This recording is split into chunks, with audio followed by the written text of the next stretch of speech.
Good morning everybody and welcome to Wild Earth this morning, and a little bit similar to yesterday's morning with the cloud, very low lying mist here, but I'm hoping it's going to disperse like it did yesterday, although it did take a little bit of time yesterday before it did show clear skies, so I'm hoping it's going to be a little bit quicker today. It's fairly warm, so I'm hoping that animals are going to be out and about, but we shall have to see. My name's Tara, and joining me on camera this morning is Herman. Back in final control is Craig, and I am eager to jump aboard and see if we can go back to Impala Plains, maybe see if the cubs are still around, and maybe head up a little bit further north onto Buffalo Cut Line, see if there's any tracks of Karula that we can maybe follow, as well as catching up with some other animals and residents of Djuma Game Reserve here in South Africa. But I think we're just going to have a quick drive around Quarantine, because I just want to see if there's been any movement here overnight, and maybe see if the baboons are sleeping over on the other side, just by Yuri's house. Some of you may know that quite well now. But let's have a drive, and then we'll head over towards the cubs. Hopefully they're still there. Keep your fingers crossed.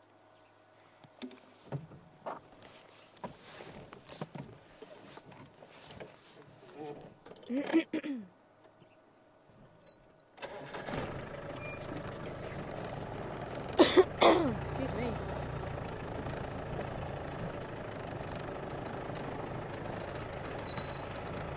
No chance to encounter of a leopard. Frightened the frog out of my throat this morning.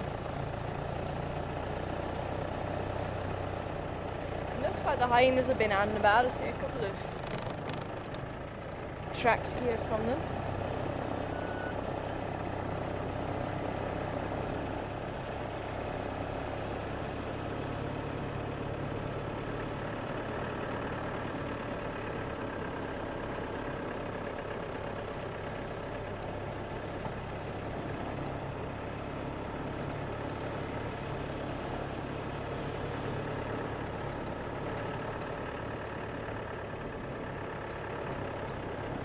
There is still a little nip in the air, so maybe we might still be taking cover in the bushes.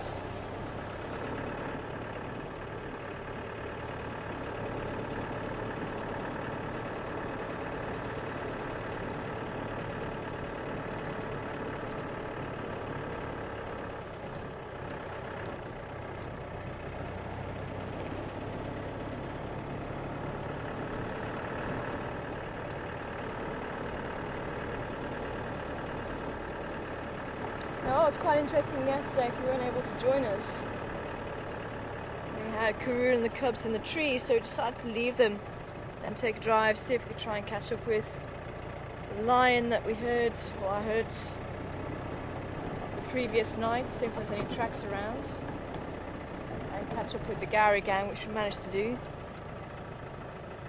But unfortunately, while we were doing that, Karula decided that she was going to leave the tree, and from what I can gather, I think there's a hyena that came back around as well. But when we went back, so we thought we would just head back just before the end of drive. So we went back, and Karula had gone. She'd apparently gone north towards Aubrey's Road, through the Sandy Patch area, and she continued north, as I understand it, but the cubs are still around, so she obviously left the cubs with the kill, or the remains of the kill, so they still had something to nibble on. An endangered pass, so they were sleeping, or finding a nice sleeping spot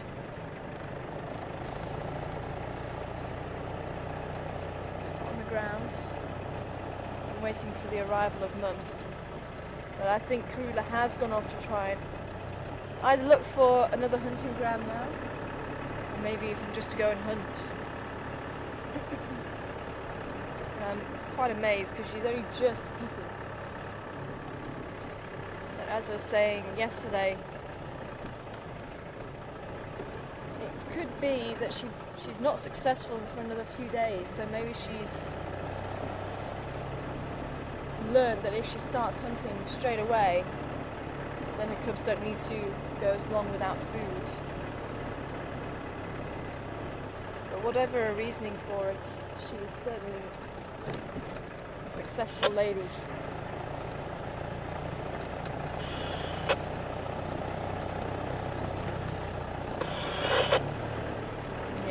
clouds saying this morning?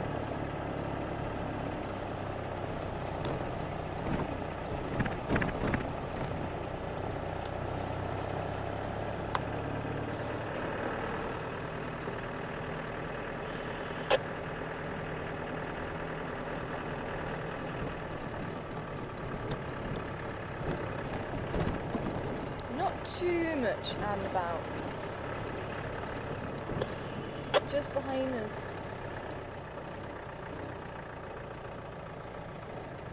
It looks like the genet was also out and about again. There's the impala. That's fresh tracks on the road. There's the bachelor group.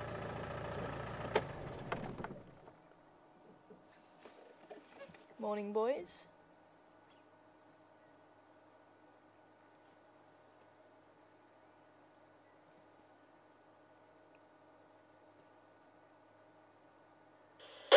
Not really much sign of any other movement at the moment. Check the mist. Just off in the distance there. Got this very low-lying cloud here.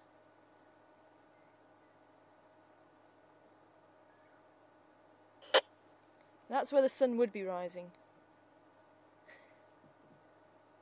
Something tells me we're not going to be seeing that this morning. But we'll keep a lookout. Maybe it will just break through the cloud.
No baboons this morning. Oh no, there they are. Ah, quite high in the tree. Shame. Is it better if we go back a little bit? Must be better. Oh, you can see little Genesis there actually, just poking his head out from behind Mom. Tank man just there.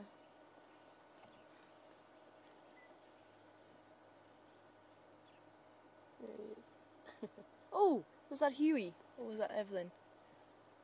Getting a little bit worried because we haven't seen Huey.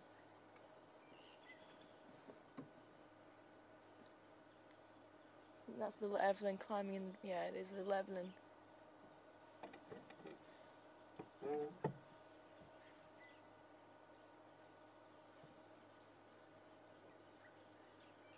So apparently he was seen around after the storm, which I thought I had seen him, but I wasn't 100% sure. Just speaking to Graham, he has seen, or I did see him, but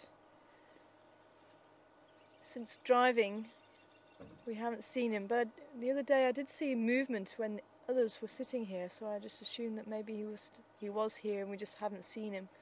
But I am a bit worried because we didn't see him yesterday. Huey being the youngest member, or the youngest male of the troop.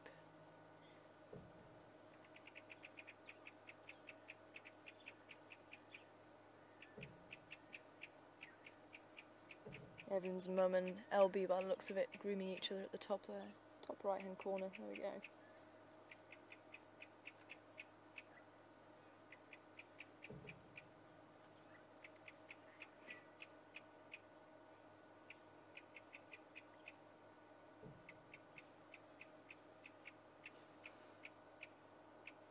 It's quite funny actually.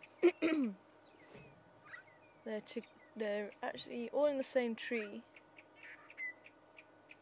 and yet this isn't the tree that they used to sleep in. And unfortunately, once the storm hit, there was a few branches missing from their favourite tree, and I think it must have taken a couple of their favourite sleeping spots, because they've not been sitting in that tree recently when they have been here.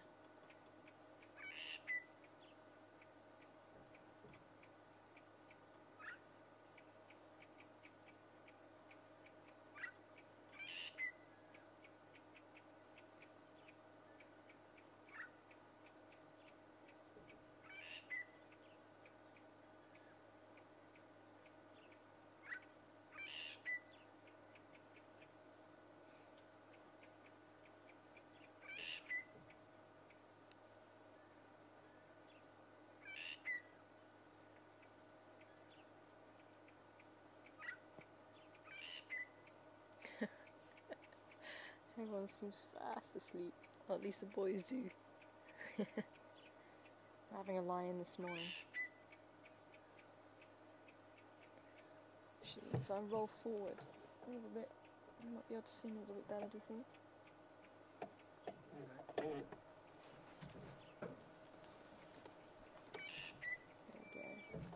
we go.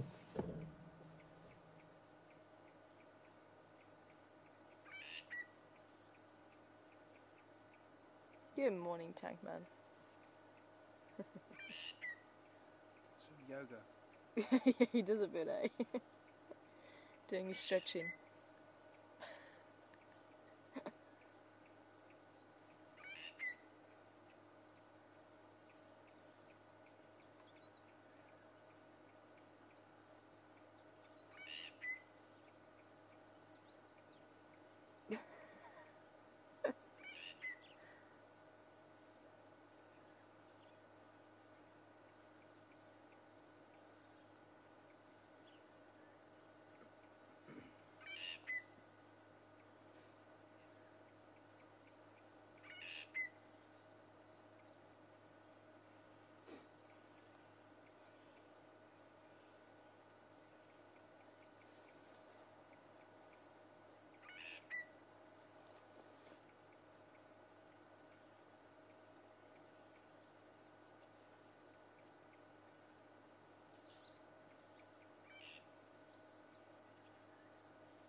Looks like she's got him real tight there.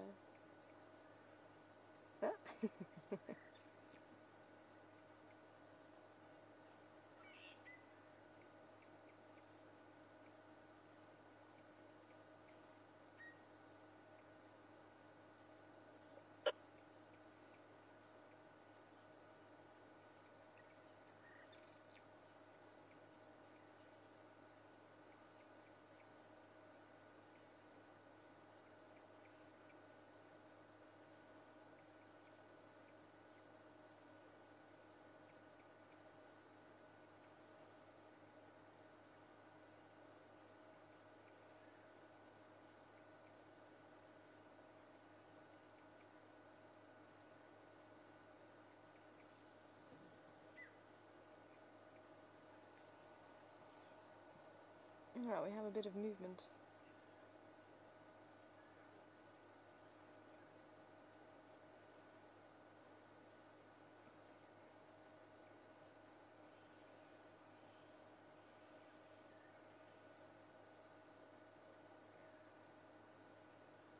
Now what I can see, Shirley does actually stay fairly close to Tankman. She's the most dominant female within the group. And he's the most dominant male. But from what I've seen, they have a very strong bond between each other. And this grooming, or allo grooming as it's called, each one will groom each other, is very important for keeping those bonds very strong and healthy.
Little Albie there. Now she's actually been wanting to mate with Tankman, but I think Gordy is also, I think she's allowed him to mate with her, but she has been displaying herself to Tankman. And when they're ready to mate, the anus will swell up. It looks very uncomfortable.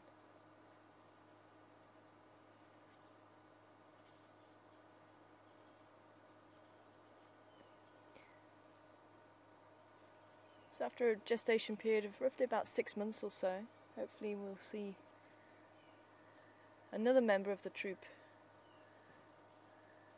I think she was seen mating probably about a month ago, I think. A month ago, 6 weeks ago, something like that.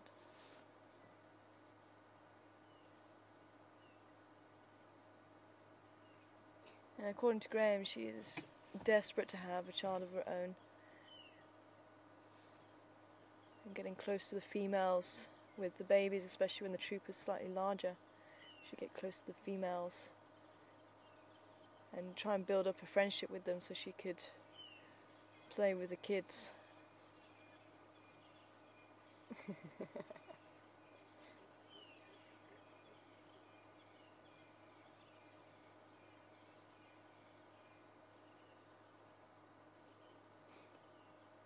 It's very sad. Unfortunately, she did lose 2 of her offspring already. We are hoping she's going to be successful with a 3rd.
And here comes little Evelyn.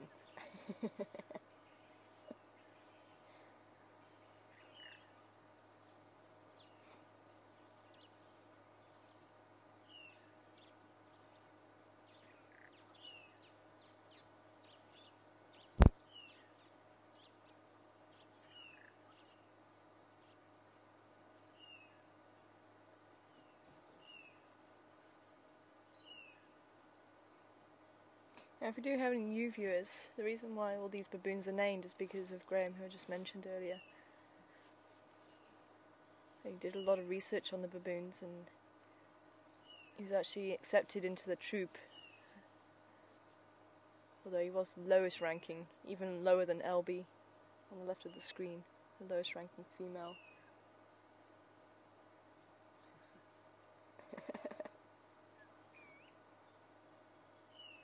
What's nice is given quite an insight into the characters, and it's quite interesting to see the interactions between each one.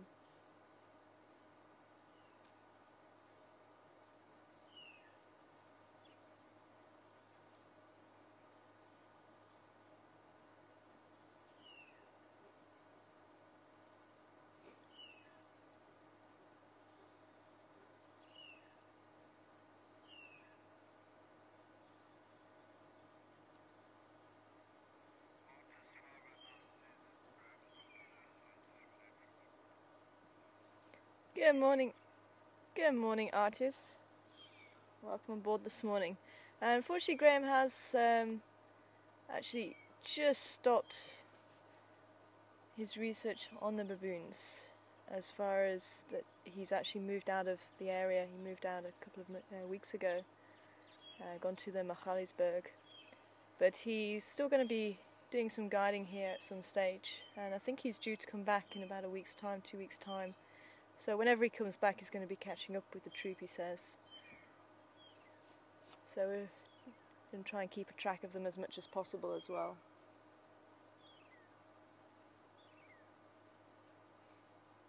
I'm sure, just like many others, everyone's wondering what's happening with Graham, or what happened with Graham. You haven't heard or seen him on the quad bike. But he's been in the Sands, I think, for about 10 years. So he's known the troop for about 10 years or so, maybe 11 years now. But closely studying them for about 7 years.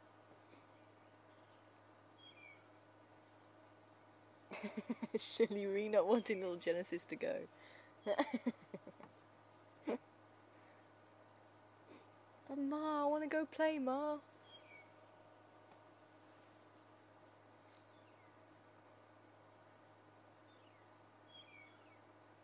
Funny, he seems to quite like Elby.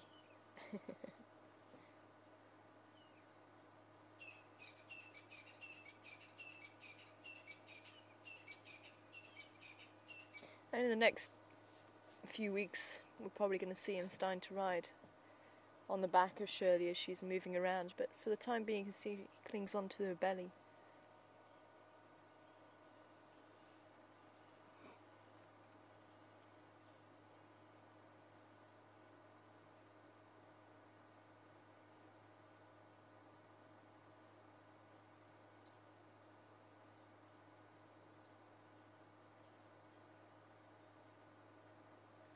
And that was quite interesting. As soon as Tangman got up, I wonder if there was something.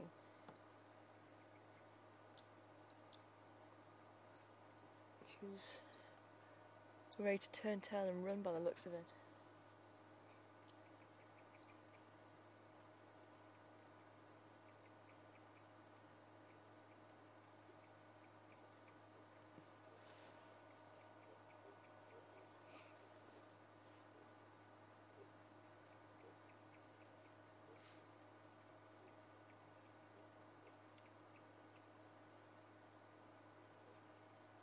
See that protective hand wrapped around him all the time.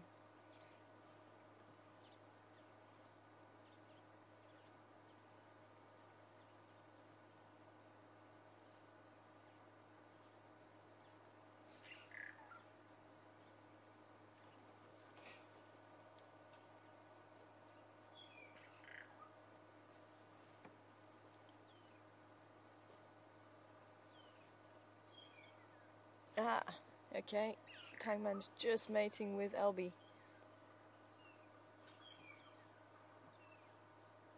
So if they're still being mated, maybe a little bit later than what we thought. So actually just looking at her anus, it does look a little bit swollen, not as swollen as it was.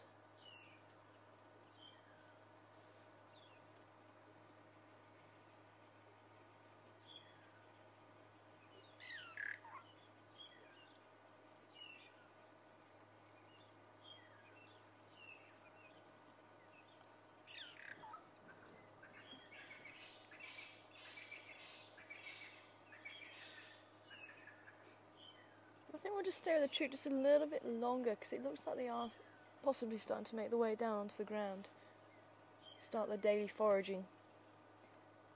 And with baboons, they do forage on the ground. They're a much more terrestrial monkey than the vervet monkeys, the smaller vervet monkeys. There we go. There's Elby. Left behind. She's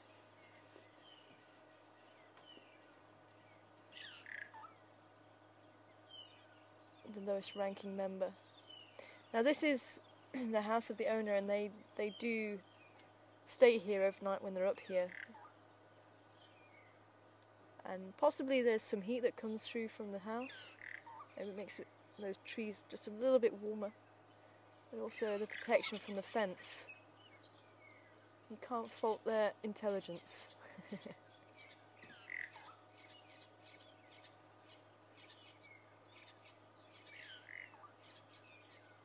can see those beautiful red flowers, the red star zinnias, as she's moving through.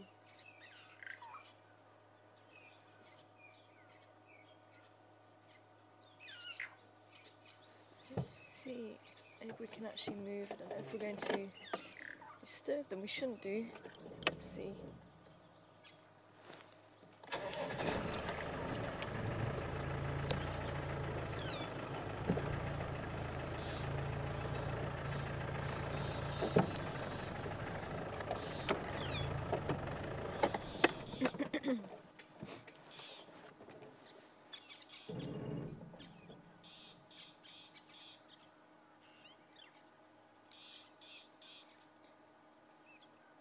Interesting, Albie is the one to start the day rolling. She's off. She must be very hungry.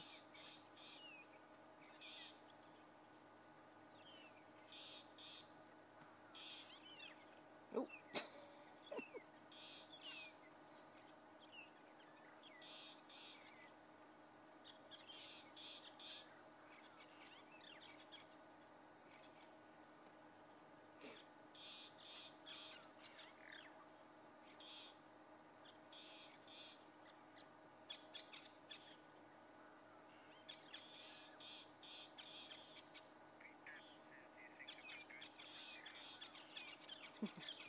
Morning, Weepads. I'm sure, again, a few people wondering the same thing. Do I think that the baboons miss Graham? It's very difficult to say. Very difficult to say. I mean, these baboons, they must have an affinity with him, being around him so much. But unfortunately with this troop, they've lost many members of the troop, and I think they were quite a large troop to begin with. They're in the 50s or 60s, I think I remember Graham saying. And for some reason they just split, and many of the troop went south, and they still go down south, but we don't know exactly what goes on down there, because we don't drive down there, and Graham couldn't drive down there either. So it's hard to say. Maybe they meet up with them every so often. Maybe they don't. But there's been a lot of turmoil in this troop. When I first arrived there was about 14. It then went up to about 16 or 17 with the addition of a few new males. And then all of a sudden they disappeared again. And slowly but surely this troop has been whittled down to the adults and the kids that you see now. And as I say, I'm still not seeing Huey. Now it may be that he stayed down in the south, because there was quite a few of them that stayed down there.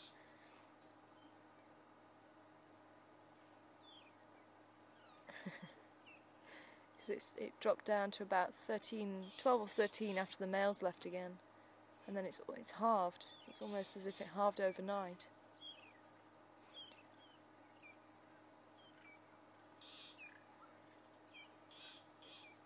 So maybe, could be they wonder where he is, could be they wonder why he hasn't visited, but then again he does go on breaks, he goes on leave, and so far it's been that length of time, but maybe as time goes on they might start wondering, oh, where's that funny looking baboon that used to join us? But what will be very interesting is when he comes back and seeing how they react to him. That'll be very interesting in finding out.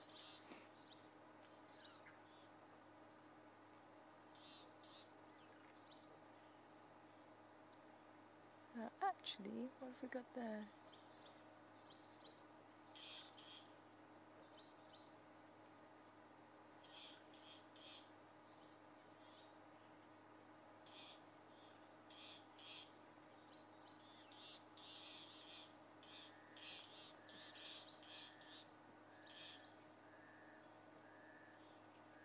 Oops.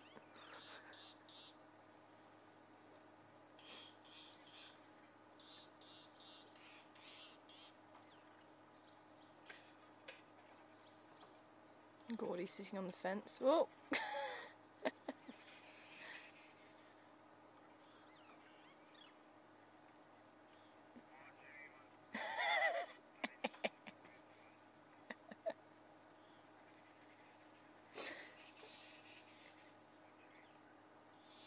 Good morning, Marjorie.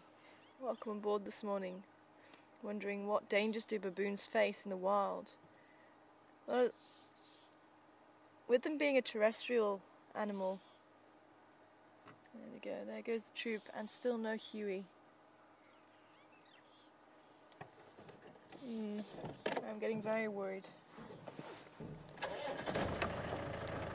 But other dangers, apart from humans, unfortunately, baboons have caused quite a number of problems, but unfortunately it's sprung because humans have fed them. And we've had our own problems here with this particular troop, and believe me, it's not always fun. They managed to break into your house, and they even broke into Graham's house while he was on leave, and I think they utilised it for a few days. There's some pictures put up on Facebook. What I'm going to try and do is, let's just see. We are heading off in that direction. Let's see if we can just get ahead of the troop. Maybe have another look at them. And unfortunately, as I say, they've been a little bit of a nuisance in that they've been breaking into people's houses here.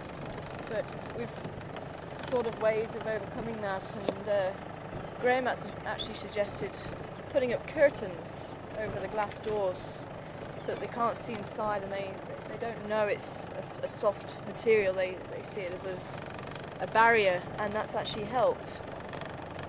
But unfortunately down in Cape Town, people have actually... Where are you guys going? Coming this way. People have actually fed baboons, and they've now associated people with food, and easy food, because they can intimidate them. And unfortunately they've become extremely aggressive in some areas, and they will actually just snatch food out of people's hands and intimidate them, and break into the house and intimidate them. So they've become a bit of a danger, and unfortunately because of that, action has had to be taken against some of the baboons. That's why if ever you do visit any area with baboons or any animal, please don't feed them, because at the end of the day it's actually their life that you're putting in danger. And it's a human nature. You see a baboon, you see or an animal almost begging, and oh, look at that, I want to feed it. And actually later on down the line it's going to cause them problems. So that's the biggest problem with baboons. But in the wild, the big cats can be a problem. Now, they may react slightly differently to leopards, in that leopards are more likely to climb the trees and catch baboons, especially the small baboons. But one of the big advantages of having a dominant male, or a few big males like Tankman, and even bigger males, is that these males have huge canines, as do the females, but the males have huge canines to be able to protect themselves and the family. And if there is any threat, the big male baboons will come in and protect the family. And these males have been known to kill adult leopard. I've heard of 2 male baboons killing an adult leopard, which can't be an easy feat. And the strength of these animals, they don't look that strong, but if you think about how much they climb and they pull things apart, they are incredibly strong.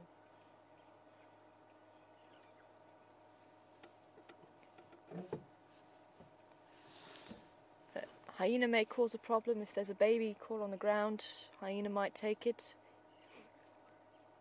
And you'll see that 1 or 2 may just go into the trees and keep a lookout for any predators, even snakes. If there's a snake hidden,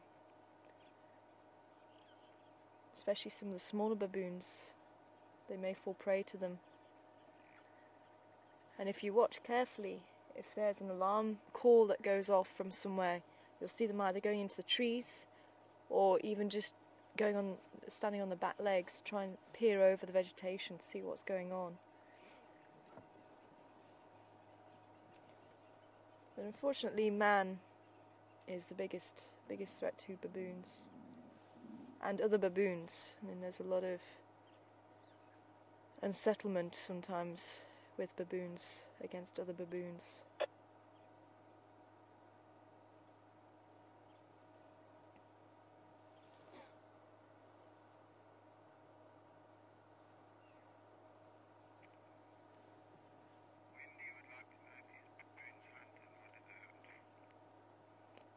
And good morning to you, Wendy, kind of along the same theme, almost. Wanting to know, do baboons hunt, and if they do, what do they hunt?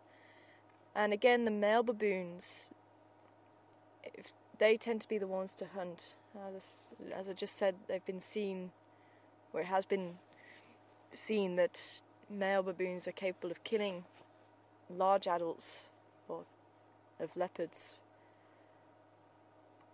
But there has been a few accounts of baboon males killing and eating cheetah cubs. They may even kill leopard cubs, or even lion cubs if they come across them. But certainly cheetah cubs, and even impala in some areas will fall prey to them. Baby impala, or young impala mostly. But what's interesting is in some areas they don't at all. Now, we haven't seen these baboons hunting the impala, and they tend to walk through the impala quite happily. And even in areas where they may hunt impala, they'll still allow the baboons to walk through.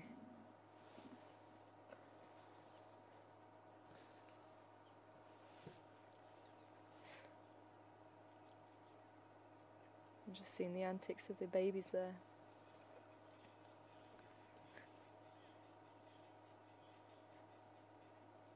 And it's quite curious because if they do hunt, but it's obviously not on a regular basis, otherwise the impala would soon learn, okay, just avoid these animals as well.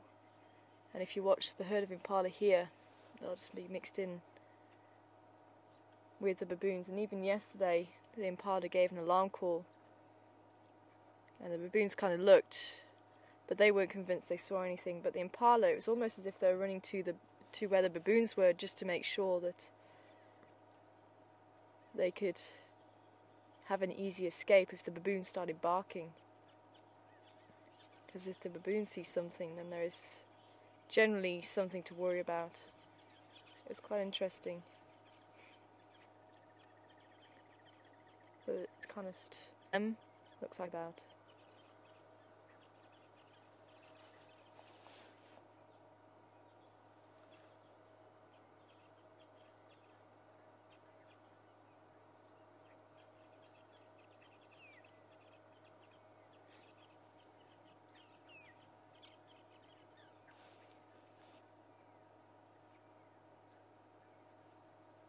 But they are mostly vegetarian. Well, omnivores, should I say. But yeah, they do eat a lot of roots and shoots, leaves. They'll even be finding insects, even in this time of year, if there's any insects underneath rocks or anything like that. Spiders. eggs, if there's any birds that are nesting through the summertime, maybe if there's a few birds nesting now and they eat the eggs. So they really are opportunists.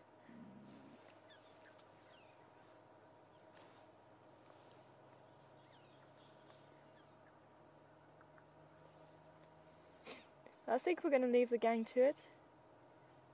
Foraging for food right in the tops of the trees now. So let's see if we can head around and see if those cubs are about. But glad we're able to catch up with the Gowrie gang and spend a little bit of quality time with them.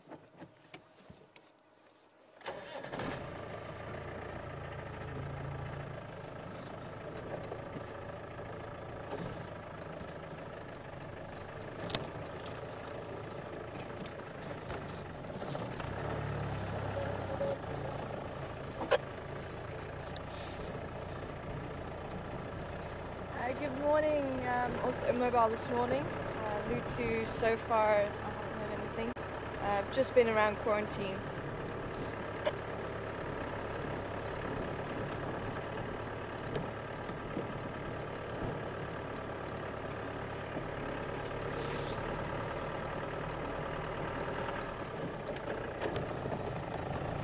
Good morning to you, Paula. Welcome on board to you. And sounds like you're a new viewer. Good to have you on board with Brenda. I'm wondering if we have any elephants because you haven't seen any. And we do. We go through periods of seeing many elephants every day, and then periods where we don't tend to see them. And it was the same way as Karun the cubs. We haven't seen Karun the cubs for probably about 3 weeks. Especially with the storm hitting as well. So we've been spending a bit of time with her as much as possible while she's in the area. That's why we're going to head back to where we left them yesterday, just in case the cubs or Karula is still around.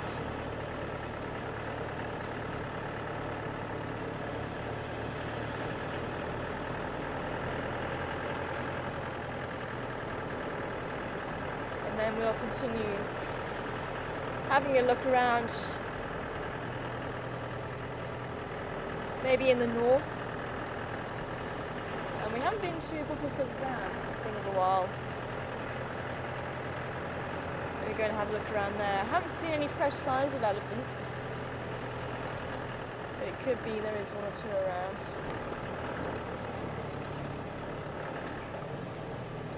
But elephants are not territorial. They're free spirits, they wander far and wide.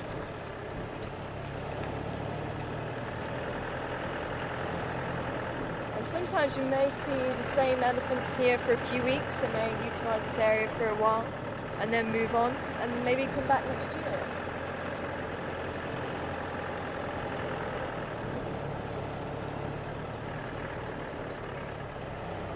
Oh, hello, what have we got here?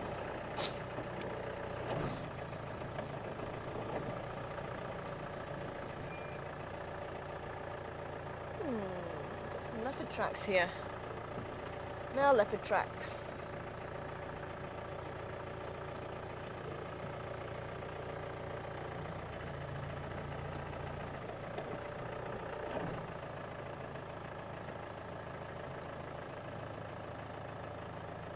Heading in that direction. It looks like it cuts through there. So possibly heading down towards the lodge. Well, keep that in mind. Might come down on Vivi Road.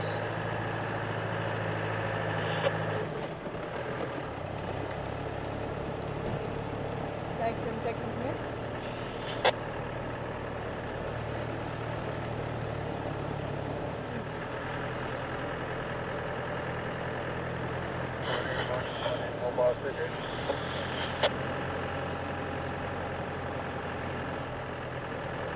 Good morning. Haven't heard anything so far.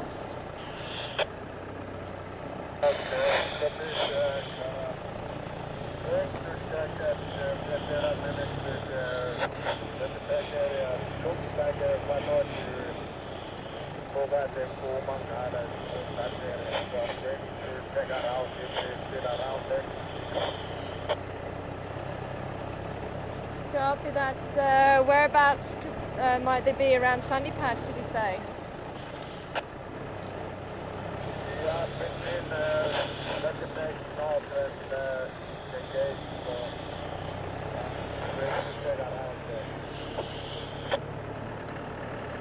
Copy. I'm just heading back to Impala Plains just to see if there's any sign of Ingwe around there.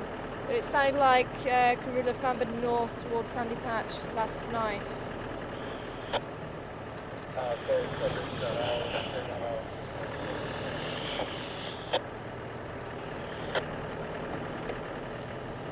And there's been a report possibly lions just up by the gate, somewhere between Sandy Patch and the gate.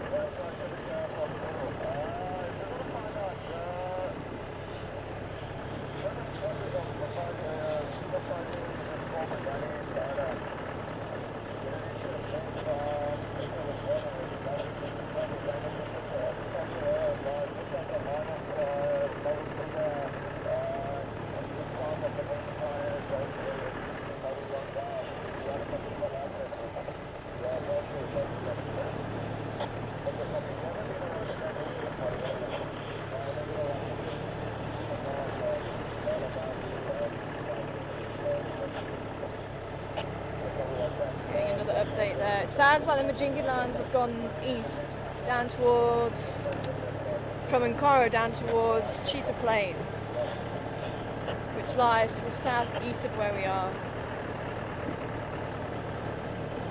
But the Unkahumas might be somewhere just in the northwest. So we're still going to head down this way, but the guides that are in that area might just be lucky. We'll also go and see if we can help them as much as possible where we can.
Good morning to you, Annette. Welcome on board this morning.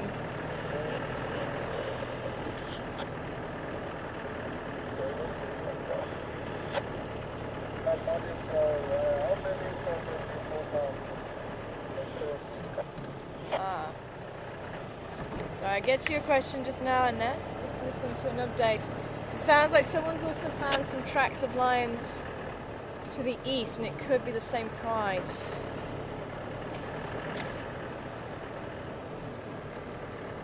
Someone was just asking.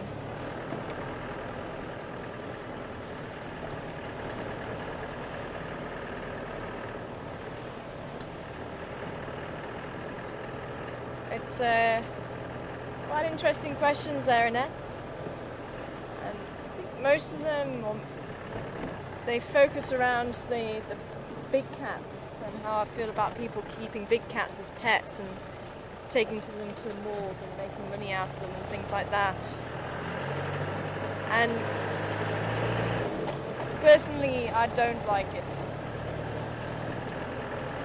I feel big cats should be in the wild, and they don't make they don't make good pets. Unfortunately, they look so cute when they're babies, but they become very dangerous when they're older. I think there's been so many stories of big cats being mistreated, and I think there was one of a tiger being fed spaghetti for all of its life. They're not pets, they're wild cats, and the instinct is always there to hunt, always there. The only time I really feel it's necessary, and unfortunately it's another controversial issue, but for me the only time these wild animals should be in captivity is for breeding programs to try and save the species, and that's where zoos come into play, and for educational purposes. And unfortunately,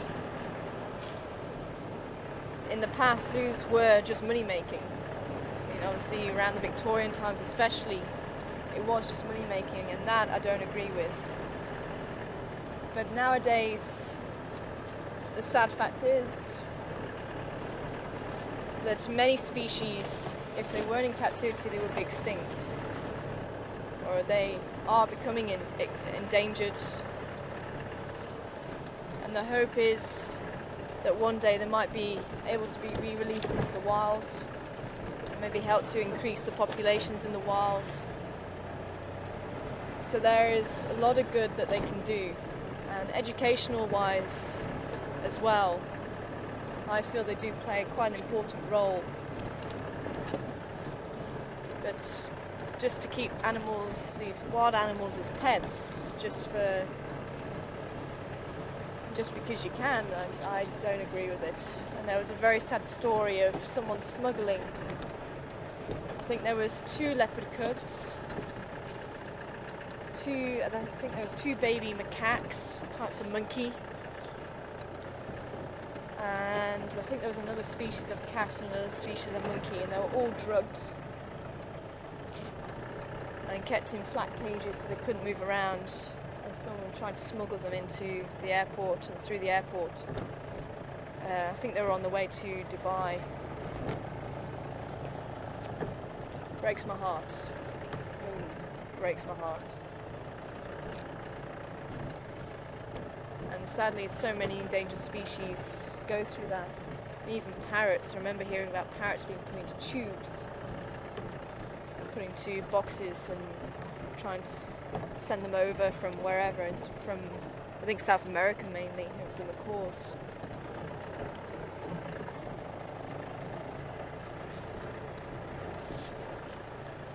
This is where they should be, out in the wild. Let's go and see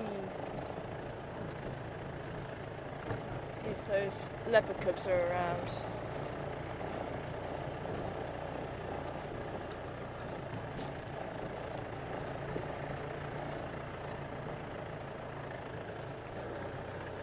Well, it looks like the impala is no longer in the tree.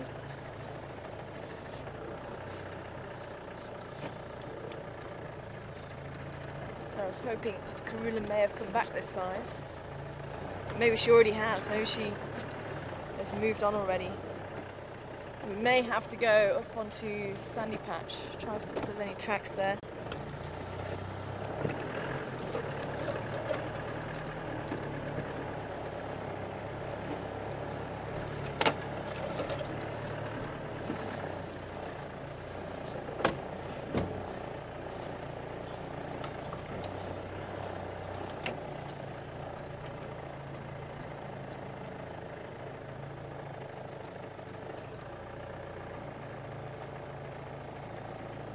This is where it was.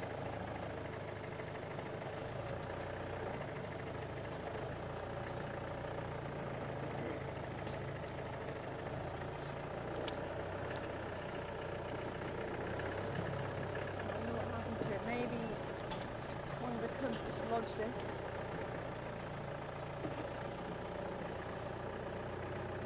Remember, we saw Floppy Ear come through yesterday, and she certainly noted a Obviously she's been around long enough that she knows there's no way she can get the kill out the tree. But I think she certainly noted the fact that it was there.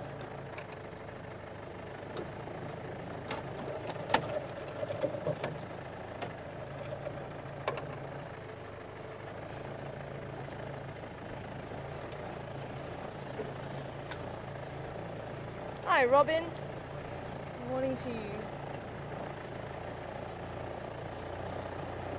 Wondering if leopard cubs are born with blue eyes like cats, and they are.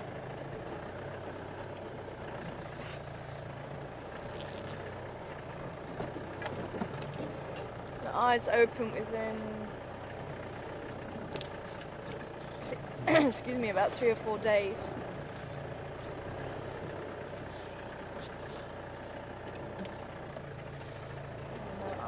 Are blue, and they do start to change colour. I think they do go from that piercing blue to almost a clear blue, and I think that happens after a couple of weeks.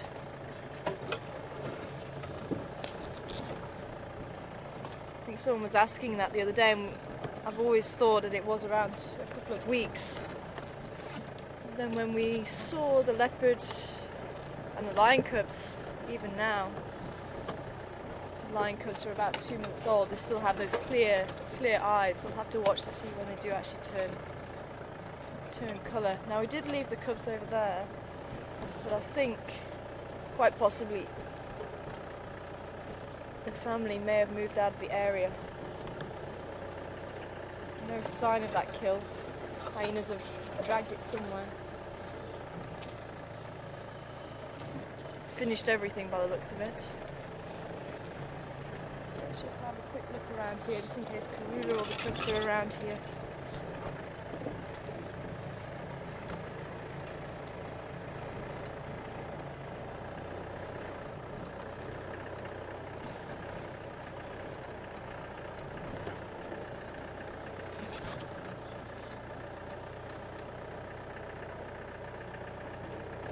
Back. This is the Weeping Wattle where she did have the kill. Whoa, you can still smell the the remains. The kill may be gone, but the smell certainly lingers. Oh, what was there? Ah, some mongoose around. Is it gone? You saw the tail. Gone.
So here endeth the chapter of Impala Plains.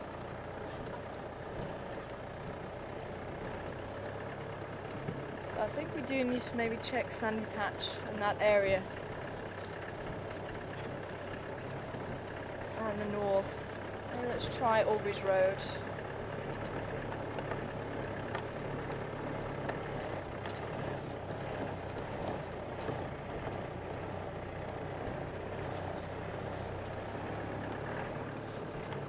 Been lots of buffalo here overnight. I wonder where they've gone actually. See if there's any tracks down here. Lots of their dung around.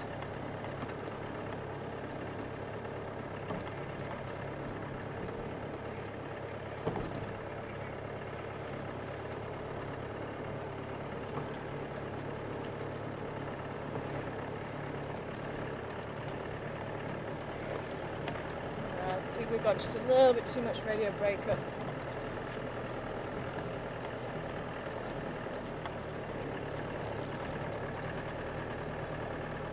Okay, where did...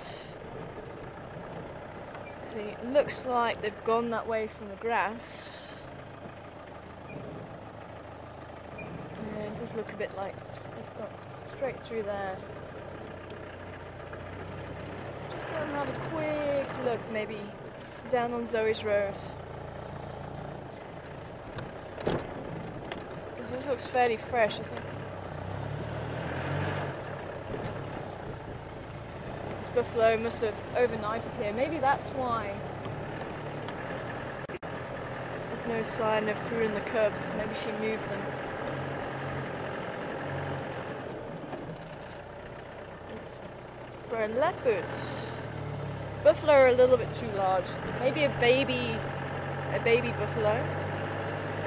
But the adult buffalo are a bit too large for a leopard to really take down. So the leopards won't really pose a threat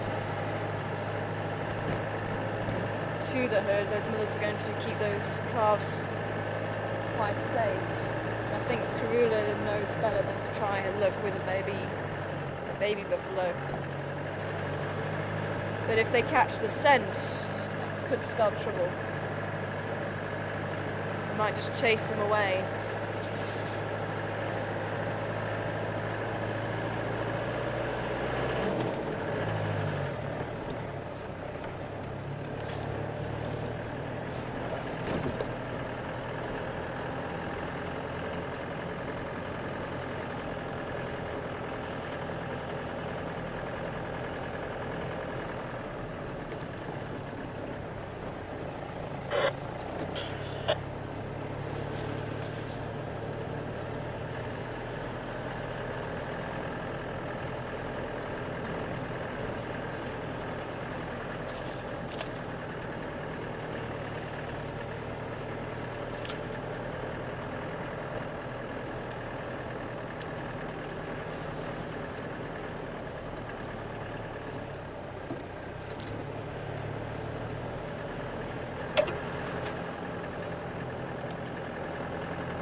Okay, it sounds good now.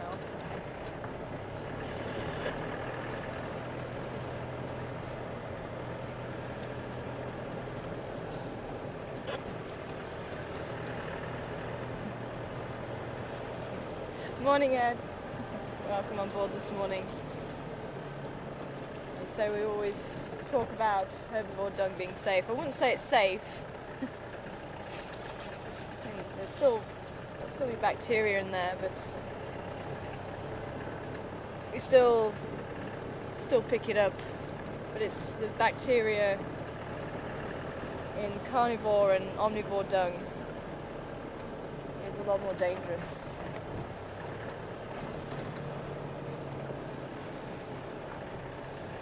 And obviously they found E. coli in cow dung, but there's a lot that goes on. Oh, hello. Roller. Attacking the hornbills for some reason.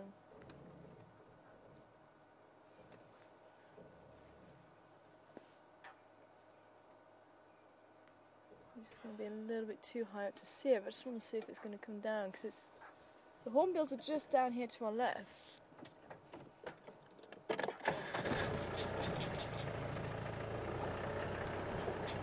He's not happy. Here he comes.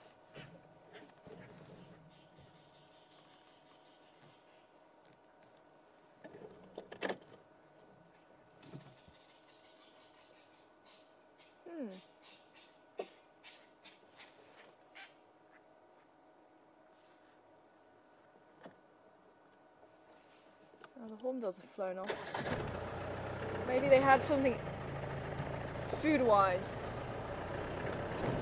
Roller was wanting to get its share of it. Funny happening there. And that's why I always say don't go pick up dung, and we always wash our hands afterwards.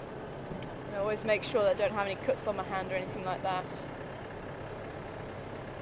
But certainly with domestic cattle, I wouldn't go picking up that.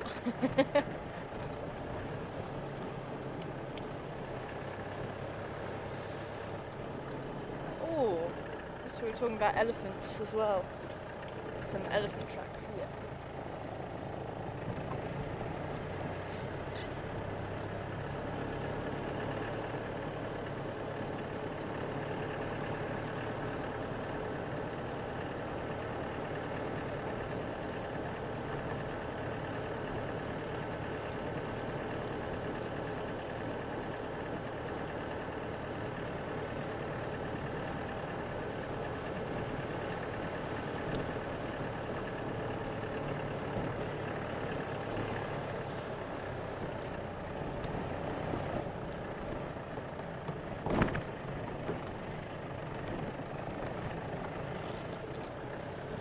I've got a couple of still not fresh. Actually, they're going in that direction. I think we do need to head north. But I just want to have a quick check to see if this buffalo herd has come out here somewhere.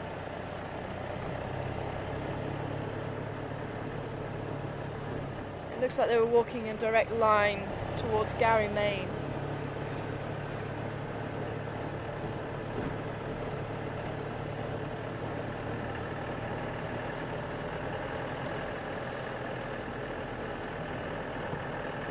See anything coming down Zoe's Road.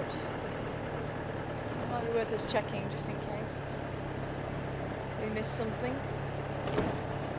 Or maybe even Rebecca's Road, that might be worth doing.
Good morning, Safari Girl.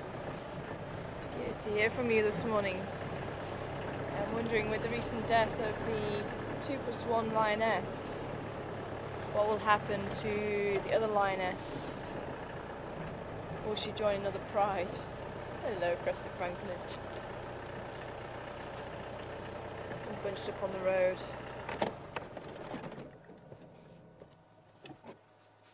Let's see. There's something moving in the bushes there.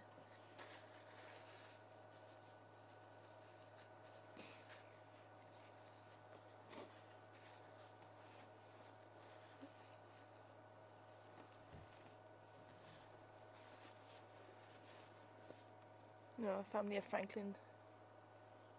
Just on the edge there, for anyone that hasn't seen a Crested Franklin before.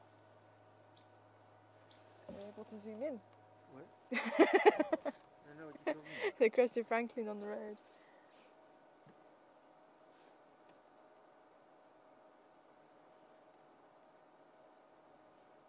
Where?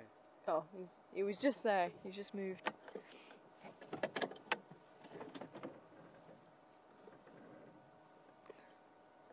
I'm not hearing any sounds. Looks like it's a very large herd.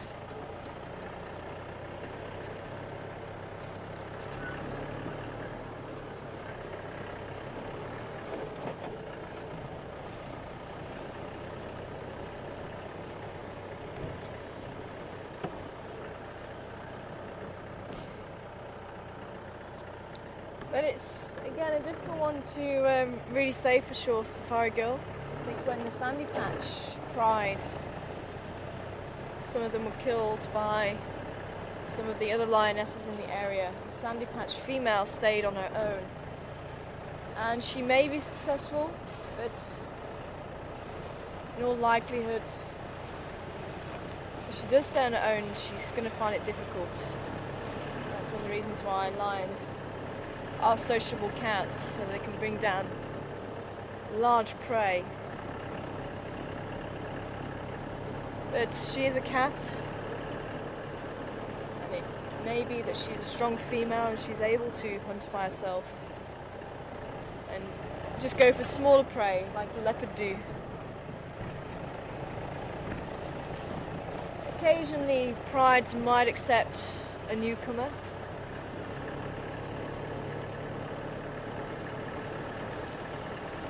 Very occasionally. It may happen, it may not. It's very difficult to say though. And we don't really see the 2+1 prides very often. I only hear about them. They tend to be further north from where we are. And I think with the two females not really trying to join a pride at that stage, I doubt she's going to try and join a pride.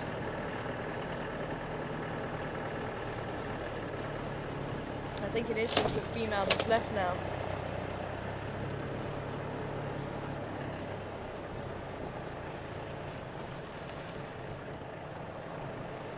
It doesn't look like the buffalo have come down here yet.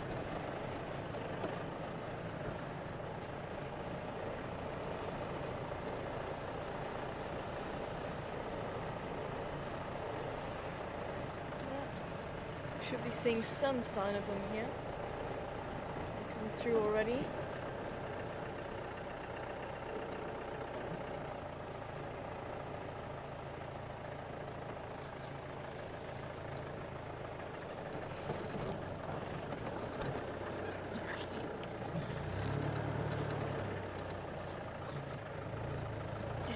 Decisions. Where are we going to try? Oops. Might just be in this big block here somewhere.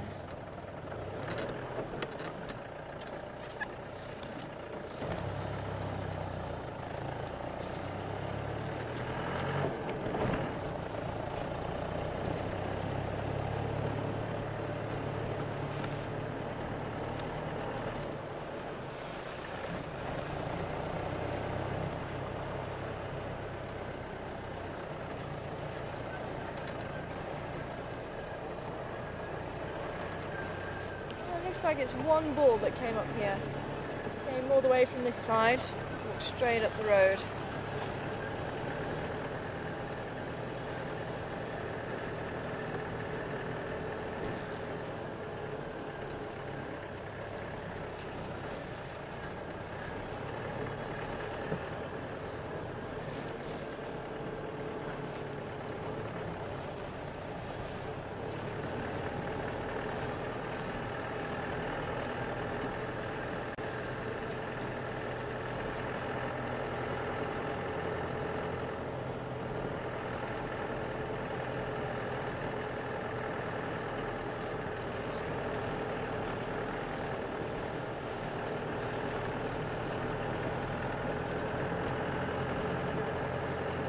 So we're going to go along Finneman's Cut line, go on Rebecca's Road, see if the bull elephants come down that side.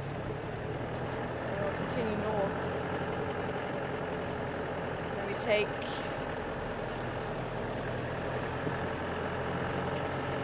Buffalo's Hook cut line. See if we can maybe try.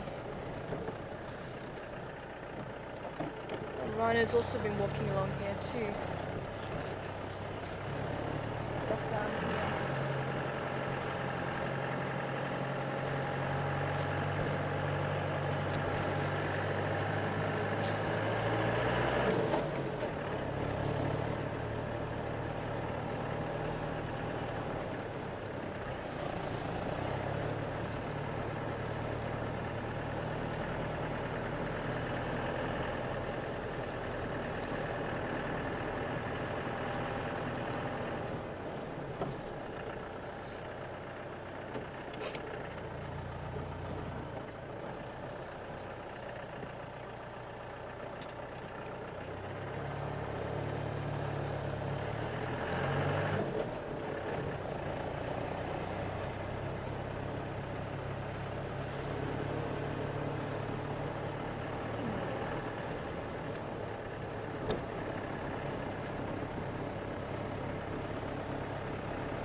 lots of tracks.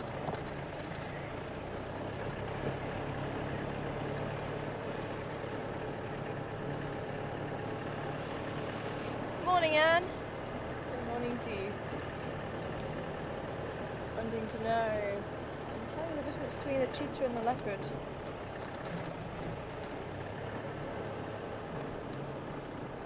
Only fresh going in the midden here, the rhinos.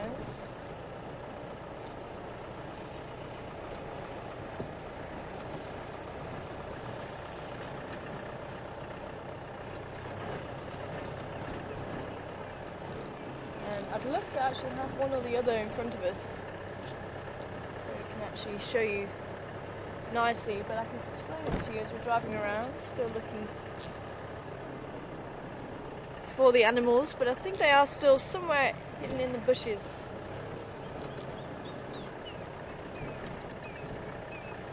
Keeping nice and warm this morning.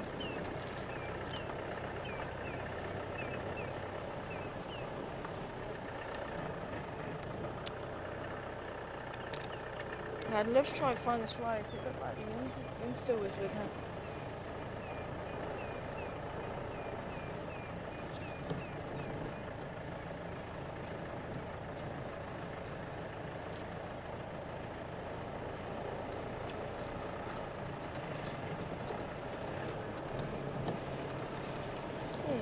Okay. I think we're going to be doing loops today.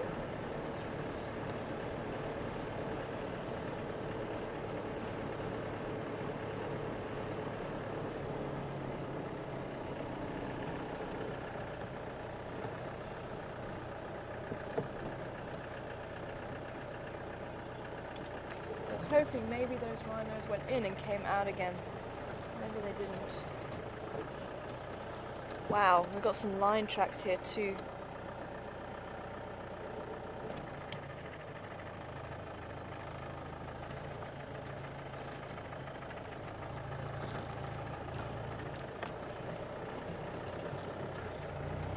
Just gonna have another quick check.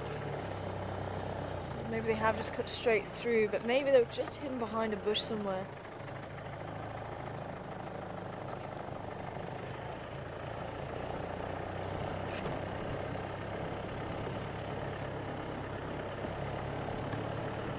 There are tracks of one single lion walking along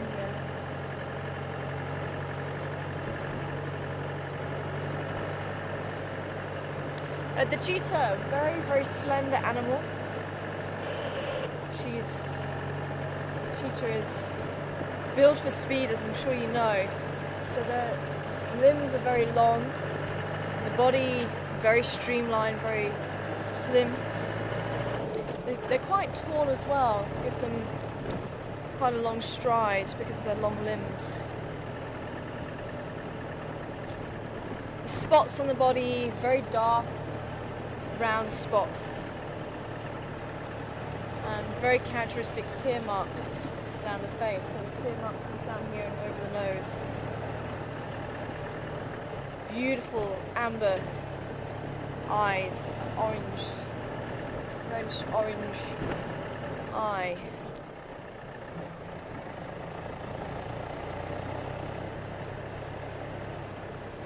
Maybe we just get a different view, maybe I'll just be able to see if there's a rhino or even a lion around here.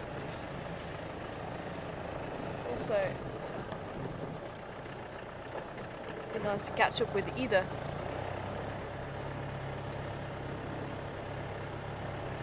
I think it's worth trying Rebecca's Road if we don't have any luck here.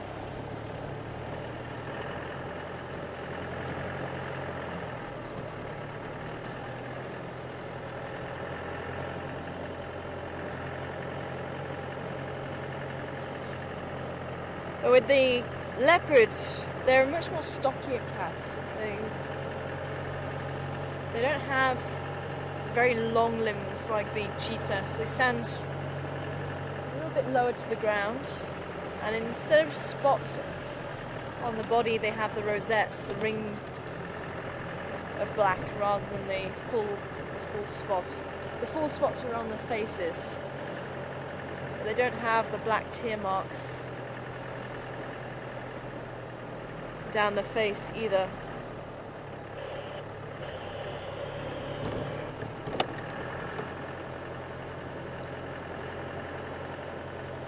Stations, I've also got encounters of Wonangala Fambring west along Fideman's Cut line.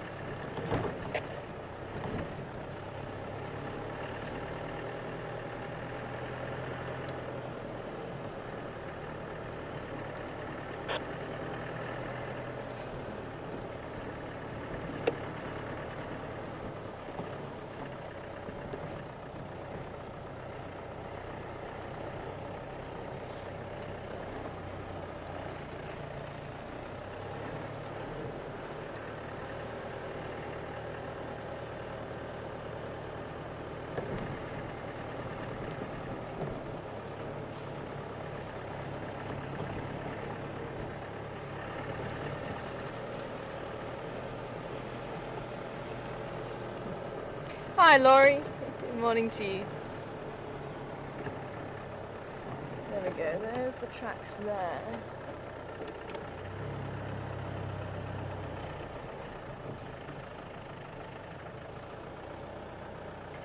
This thing does look like they go off here.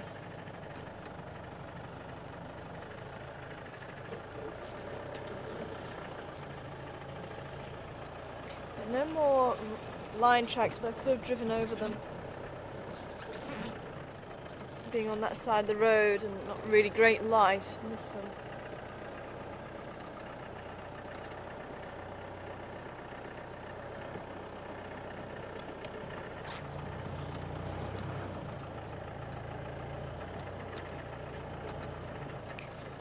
See, these tracks do look pretty fresh to me. Oh, there goes a little Dacre. I want to poke my nose in just around the corner here because these tracks do look so fresh.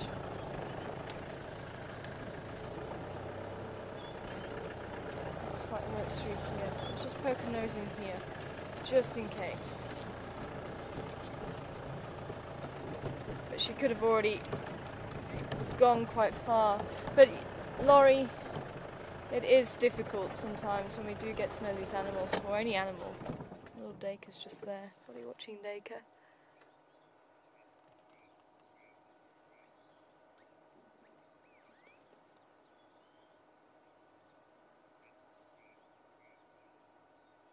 Are you watching us? Could be.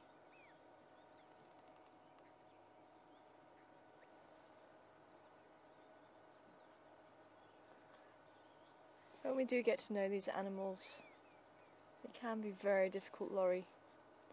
And there's that human side of you. You don't want to see an animal suffer. You don't want to let it die. You know, you want to help. When you do see maybe a hyena running in and chasing cubs or whatever, it is very difficult.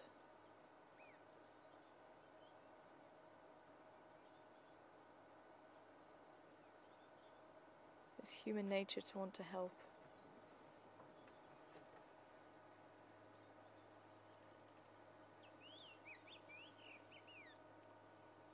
I'm not seeing them. Maybe they have moved further into the bush already.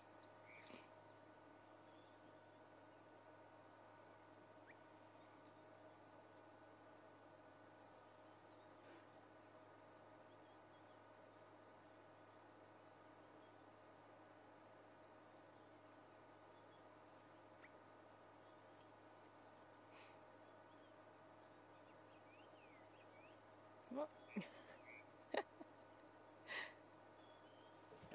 You rarely see these antelope, and even for any period of time to really look at them, because they do tend to dart straight through the bush. That's where they get their name from, a Dacre, to dive through the bush. I'm not seeing any trees moving or anything like that, so I think our rhino is sadly further into the bush already.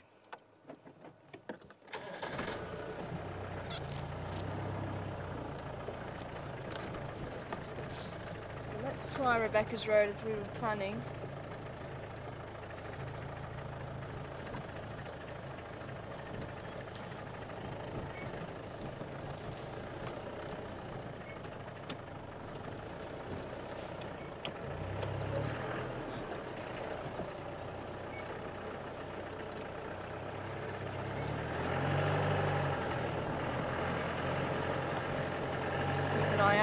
the rhino and the elephant. I think we'll come back onto Zoe's Road. Maybe just have another check around Impala Plains. Maybe that line was heading towards where the buffalo run. See any tracks on Zoe's Road?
Looks like this lion walked sometime last night. He walked the whole length of Fiddlerman's Cook Line. Still seeing his tracks down here. Maybe, actually the sun's shining a little bit.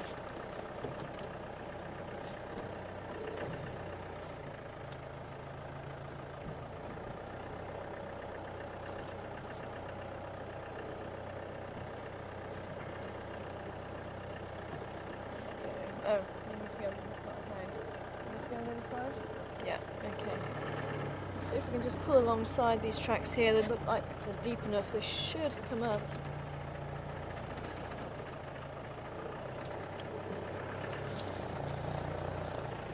I can actually show you what we're looking at here. See a good one? Let's see if we can give it a go.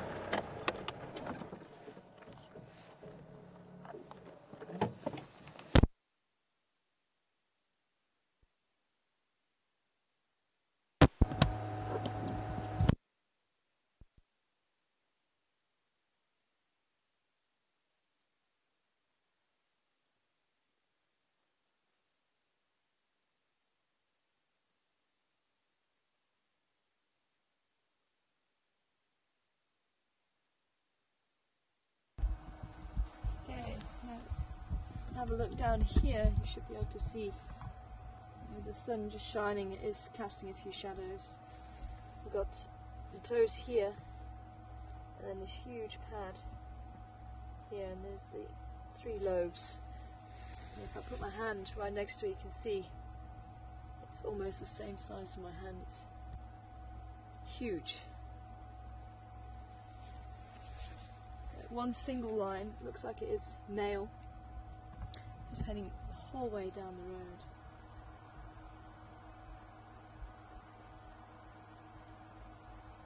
But even now it's pretty rounded, this track, and even the toes. You can't really see too much detail, which shows there has been some, I can't find the word now. It's basically not as clear as what it would be if it was fresh. And if I can maybe put my foot next to it, these lines are very sharp. I don't know if can you see that at all? Yeah. So these lines, there's a lot of detail in it. This is quite coarse sand, but as the day or the night wears on, the bits of sand will start to fall. If there's a bit of wind, it'll start to also make these bits of sand fall, and you don't see as much detail.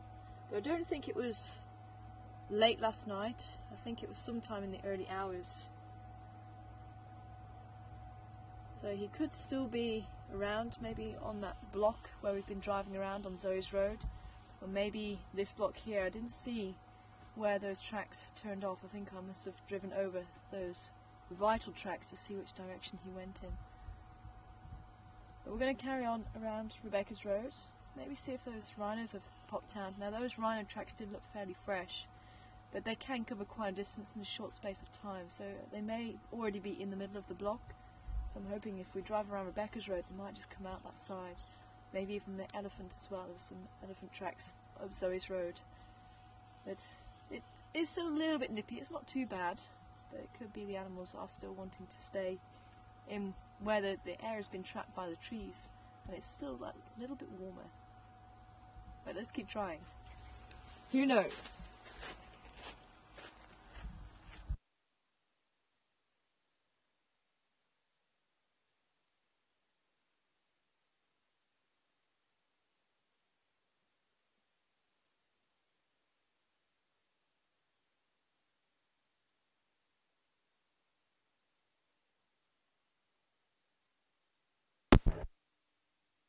Okay, I'm on board.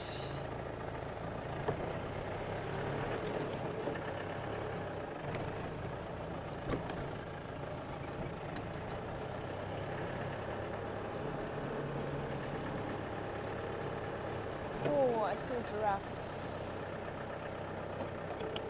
I see a giraffe's head. 2 giraffes' head. Where the giraffe is, there's the giraffe.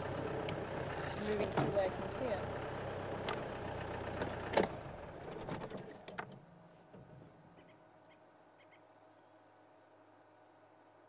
There we go.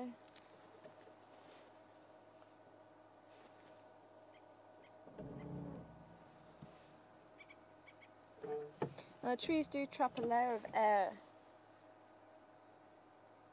so it is possibly slightly warmer in there. And it's just like if you're trying to keep warm, you put layers on your body rather than just one big coat, because the layers trap air, and air helps to insulate, keeps you slightly warmer. That's why you see birds puffing out their feathers, especially on a cold morning, trying to trap a layer of air.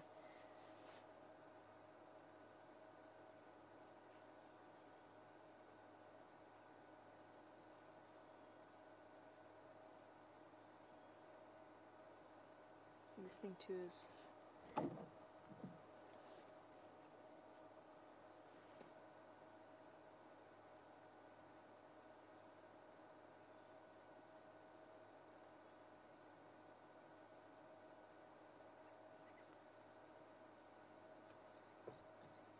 And maybe now you can see how well the shape of the head really works when they're eating trees. It's a wedge-shaped head, and it allows them to get right in amongst the branches They've been quite pointed. They can get further into the tree and maybe pick off slightly juicier leaves.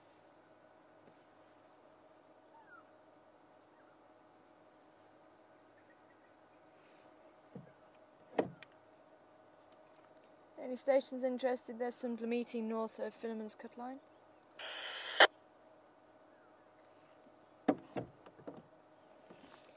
See if we can just move on a little bit. We might be able to get another view of them. Oh, no, there she is. Put up ahead again. Kara, what you got there? Two Dlamiti. I've also got a few Nkonzas. I've got Ngara Nkonzas on Philemon's cut line heading west. Some Nkombi Nkonzas heading north. And one Ndlov Nkonzo fambering north also on Zoe's Road. Okay, copy that. Any update on those Ngala? Yeah, we're still trying to find the tracks. The Ngala, they cross the Bereshoek boundary to the north. I think they're on the east of Paul's Kruger camp. Okay, copy. I'll try and keep you updated this side. It looks like there was a Makula Shlambi of Nyari at Impala Plains. They fambered south. Okay, copy. Okay, just to update you on the line tracks. It sounds like they have gone over Buffelshoek cut line over the boundary.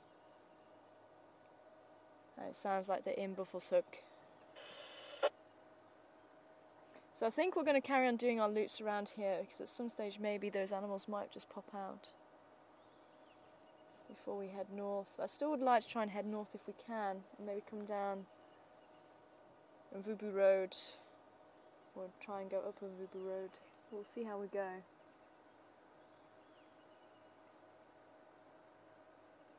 So these tracks, they're not fresh. I think the rider tracks are the freshest. They could still be half an hour old, or they could be extremely fresh. So I was hoping they were just going to be just tucked behind the bush. What are you looking at, lady?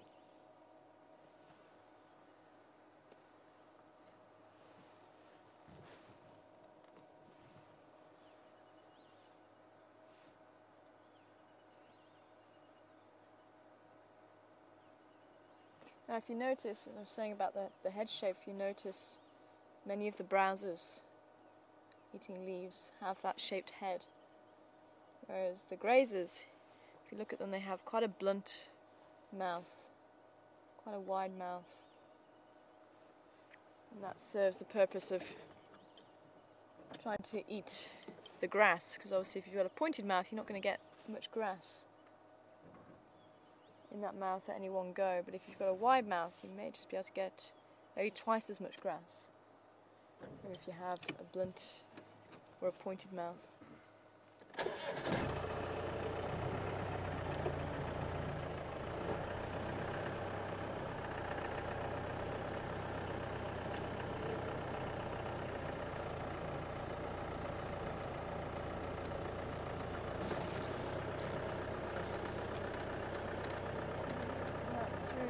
There. I think there's one that's just going to walk out through the opening. Might just do. Might go behind the bush instead.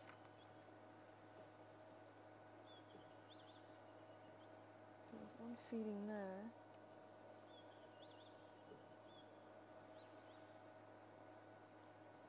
Looks like there's about 3 or 4 of them. There we go.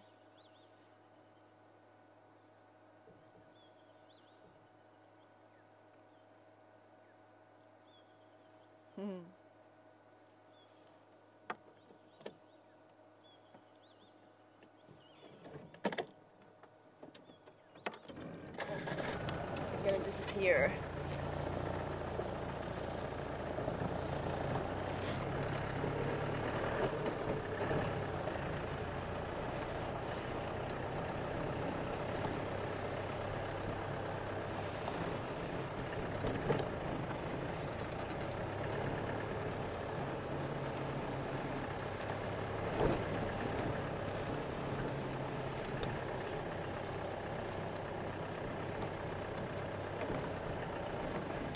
just have a quick call by the hyenas.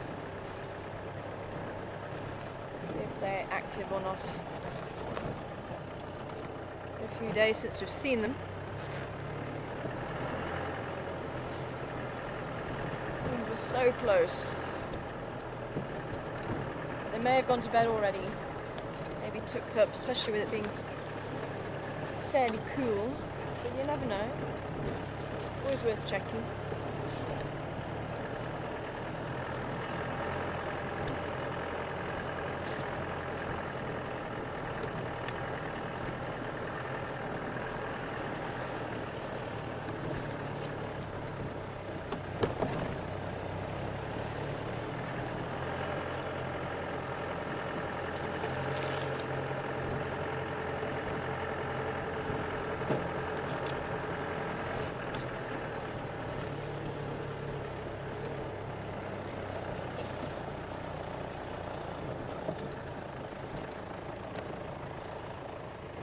I see some movement.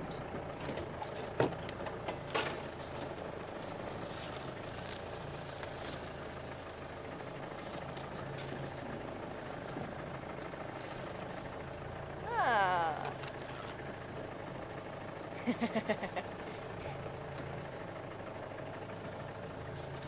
Hello, little ones.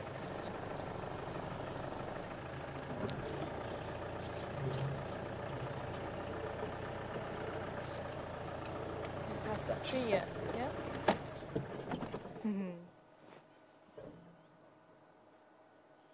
Oh, look at that.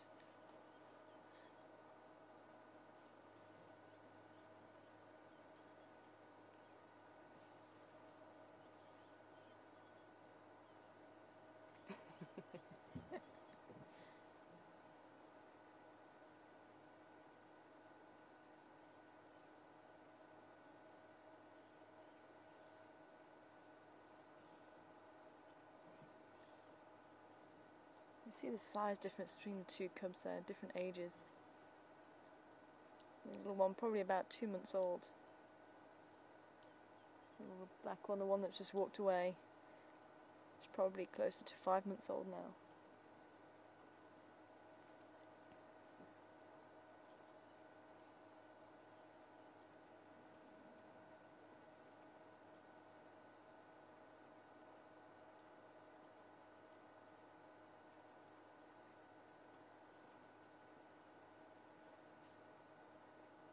It's almost as if they came over to greet us.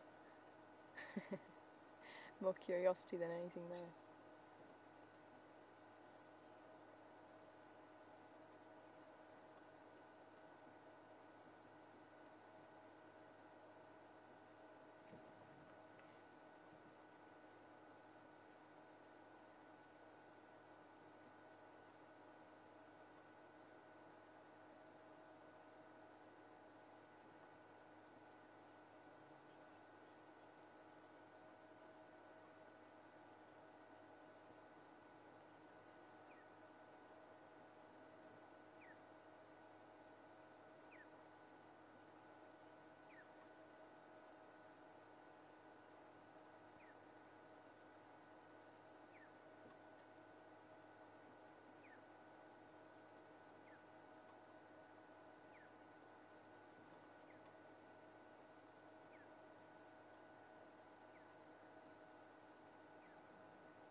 We need to go a bit further around. It looks like the rest of the cubs are just on the other side of the mound.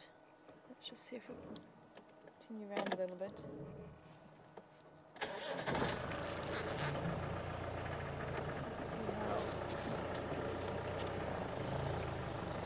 What they're doing, what they're up to. Like they're full of mischief.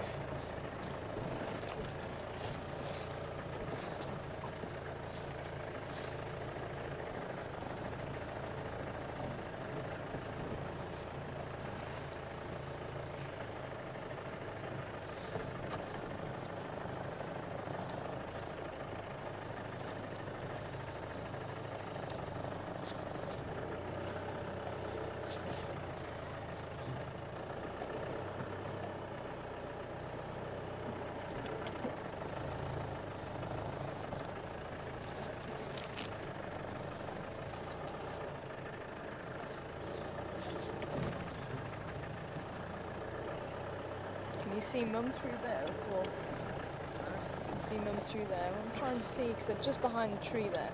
So can't get too close than there. Don't upset Mum. If we can maybe see her and where she is as well.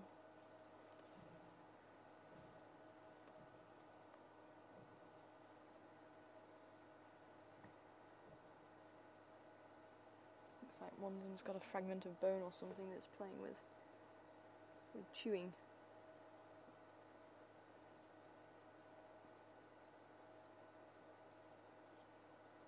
Yeah.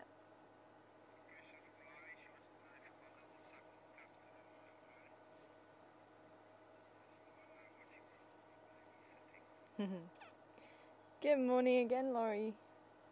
And this time wanting to know, do females suckle cubs that aren't her own? Because it does look like this one's babysitting. And they don't tend to. There's not that bond as in the lions. The lionesses will suckle each other's cubs.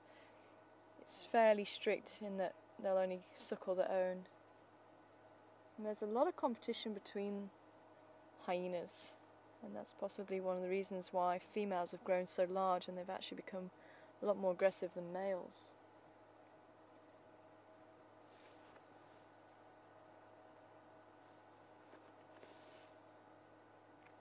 It does look like she's almost waiting the arrival of some other adults. Now it could be the rest of the clan are just a little bit further away and sleeping just in the bushes.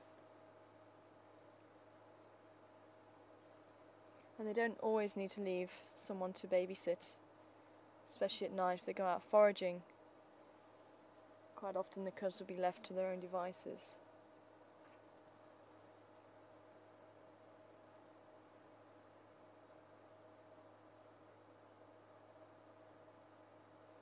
I think what we've got here is probably 3 sets of cubs. And we do know that Floppy Ear, the matriarch, has got 1 set of cubs. And they don't usually give birth to more than 2 at a time. And usually if there's 2 females, there's a lot of rivalry. And sometimes to the extent that maybe one actually dies. So it's quite interesting to see that there's 6 cubs.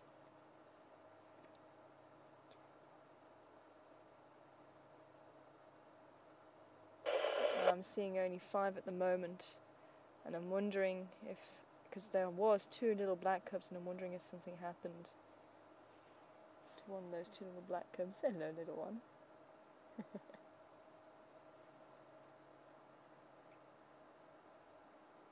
But it is very difficult to tell male and female apart in hyena, because with all the competition and with the females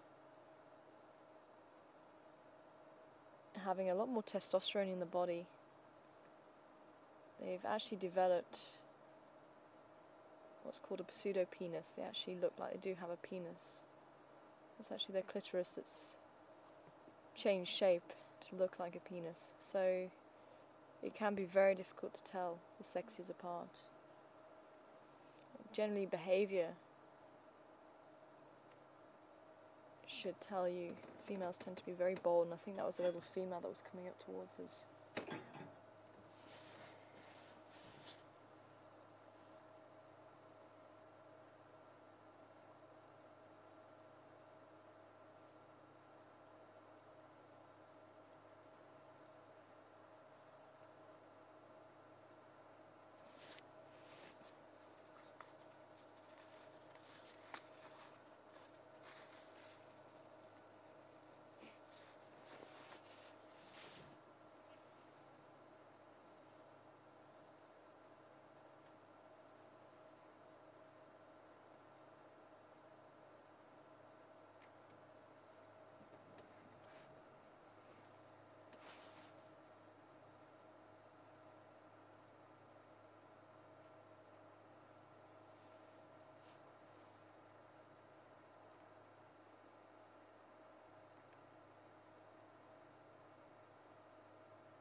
Hi Diana, quite an interesting question there.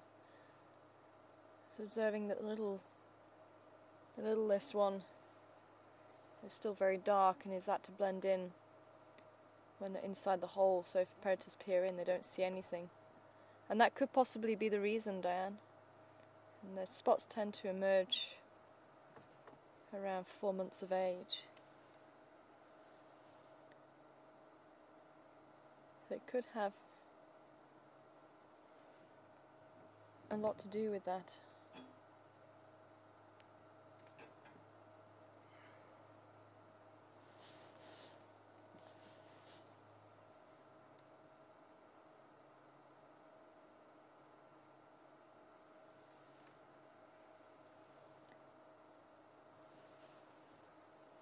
There's 1 or 2 cubs close to the female.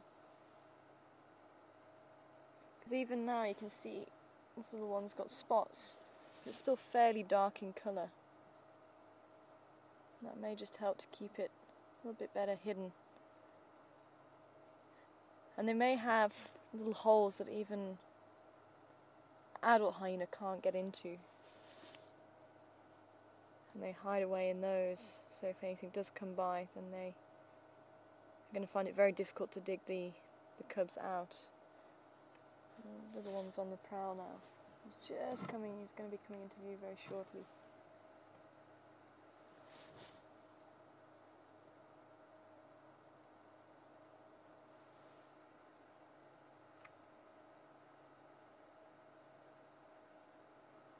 Constantly chewing, they're trying to build up those muscles around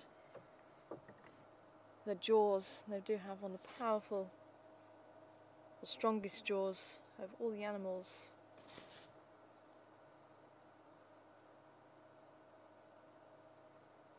Chewing bone, biting through bone. And that's part of their livelihood. Here comes Mum.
It's quite interesting. I wonder if this is a first time mum, because she does seem to be a little bit more attentive than maybe the other mothers do. You see she's going after Cubby again.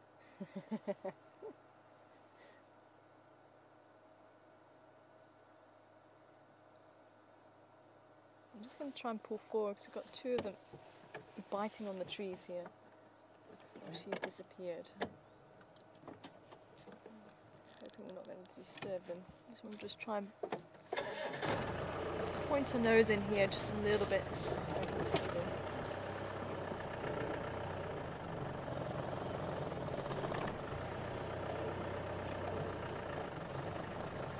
feeding there.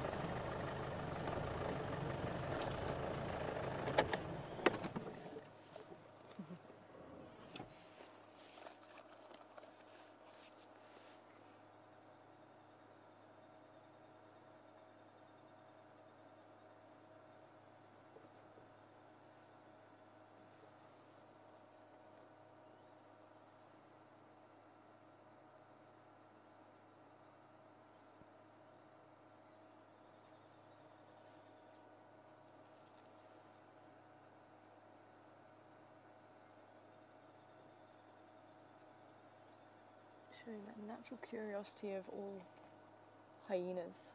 I think that's what makes them one of the most successful creatures. Their willingness to just check things out, follow their nose. And I think there is quite an intelligence there as well. And there's quite an interesting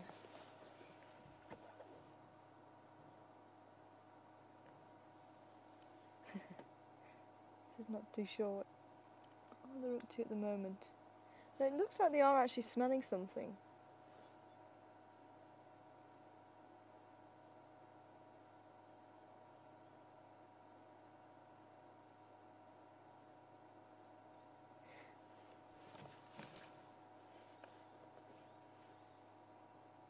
But it is quite interesting that even though they don't live as a family,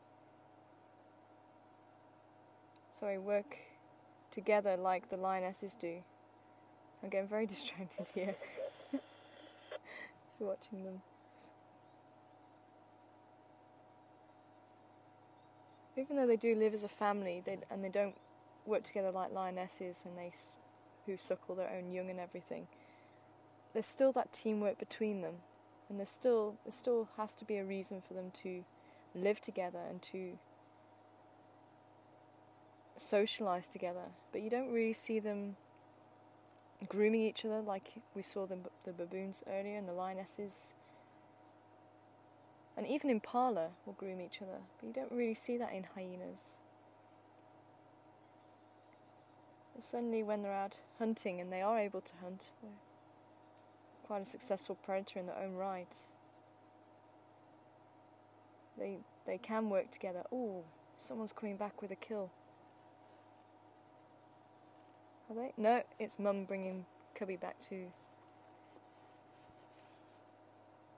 the den site.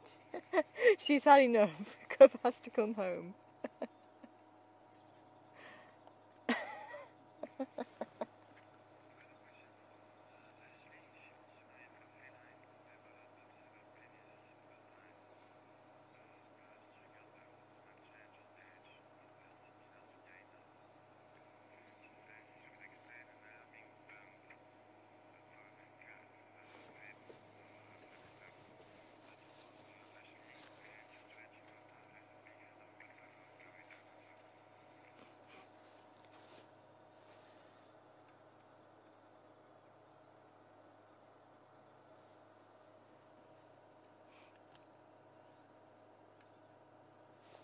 I must admit, I couldn't believe my eyes when I thought it was actually a kill, because hyenas don't often bring kills back to the den site.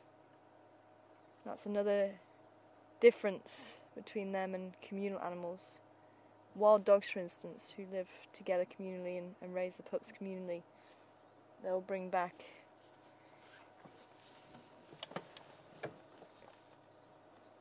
meat for the pups to feed on, and actually they'll regurgitate the meat for the pups to feed on. But you don't really see hyenas bringing too much back. What we have found in the Sabi Sands, they do tend to bring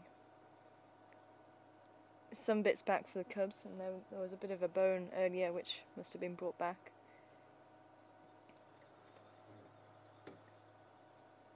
But otherwise, it is quite unusual for them to bring food back for the cubs. And I think maybe one of the differences, especially up in the Serengeti, up in the north,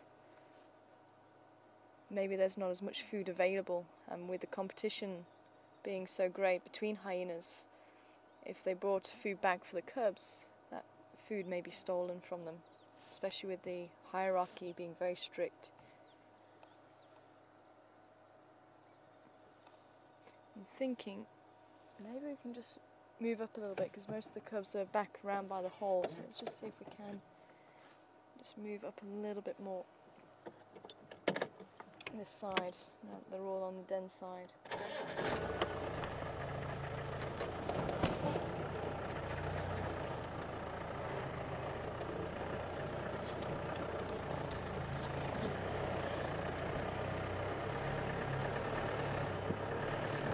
It sounds like there's a big herd of buffalo that made their way to Gowrie Dam, so maybe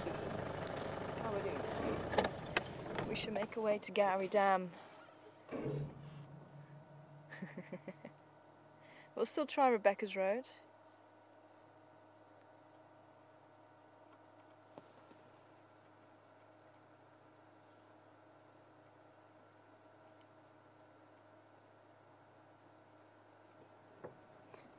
I didn't quite get all of your question, Ashley, but I think you're asking, is it possible for cats to also develop pseudopenises?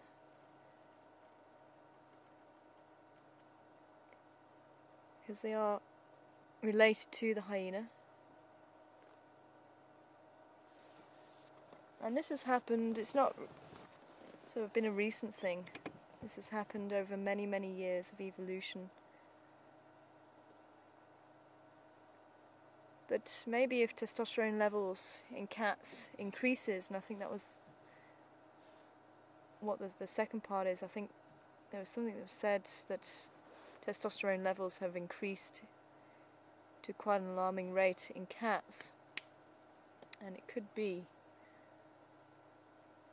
maybe over many years, if that keeps on increasing, maybe they could develop this. But as I say, this would be millions of years that this trait has come through like this.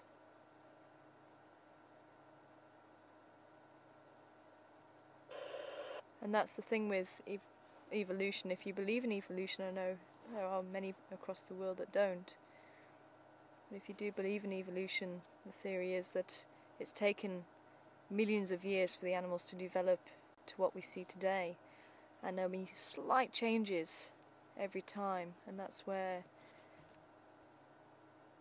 the survival of the fittest also comes into play. So animals that are able to outcompete other animals in that particular area, maybe they've got a slight abnormality that gives them that edge to be able to survive, maybe slightly running faster or climbing better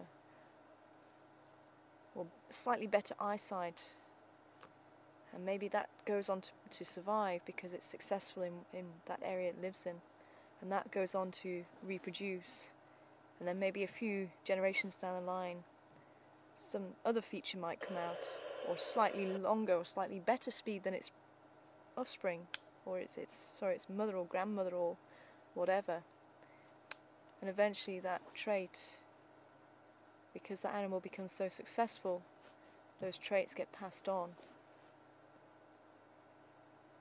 And that's the whole theory behind it. Now, for the hyenas, if the females' testosterone levels carried on increasing and they became more successful in securing food for their cubs, then those females with those high levels of testosterone would have gone on to reproduce. And it's thought that the pseudopenis is a byproduct of that.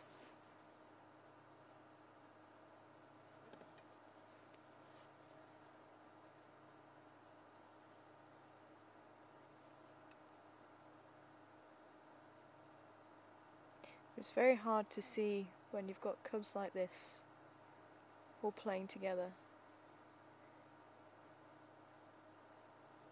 But if you look for it, that competition is there.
Oh, shame, Mum.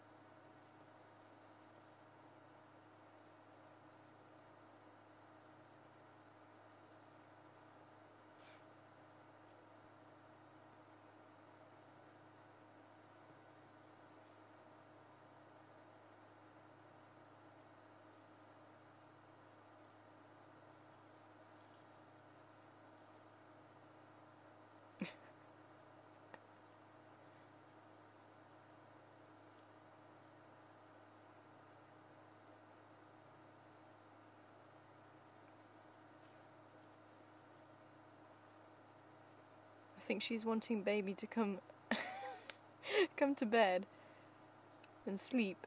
And all baby wants to do is play.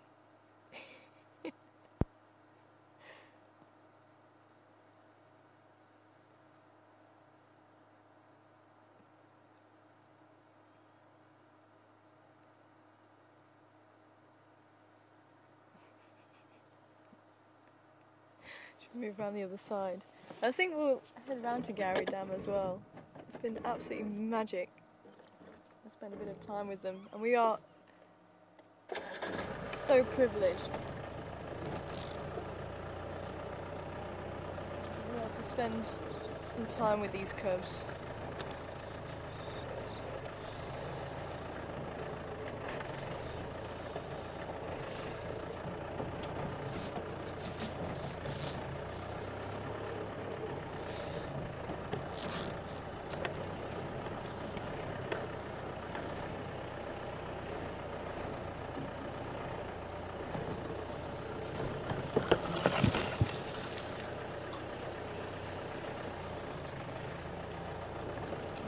Again, I don't think the sixth cub has made it.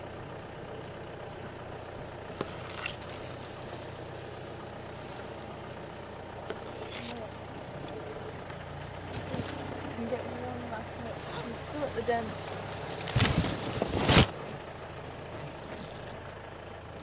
You see her there? She's still trying to get that cub into the hole by the looks of it.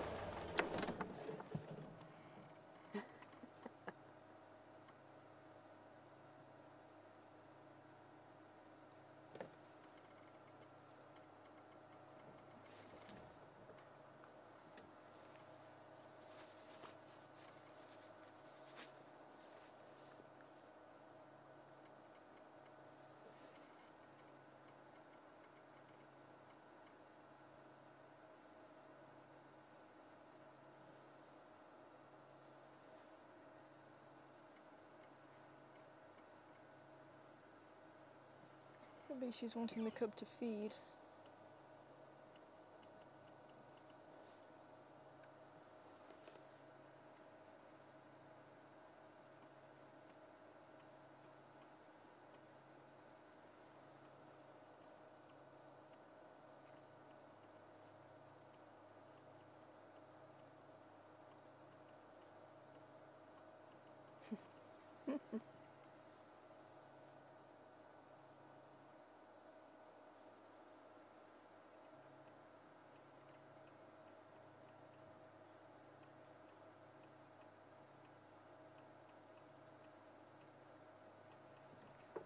Yeah, there we go.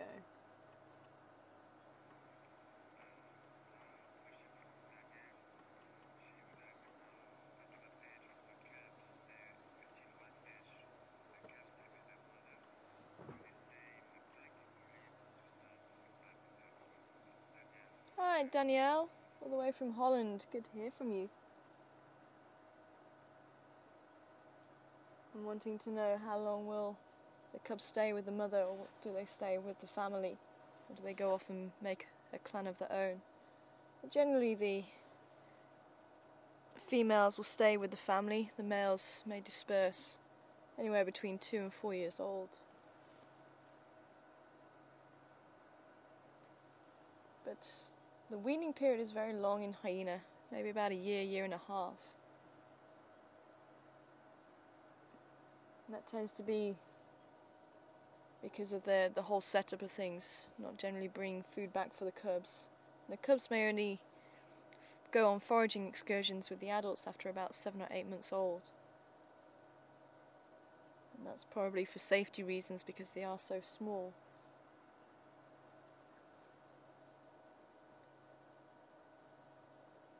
So some may get the first taste of meat as early as 2 months old if they're lucky. But some may only have the first taste maybe about 5 or 6 or 7 months old.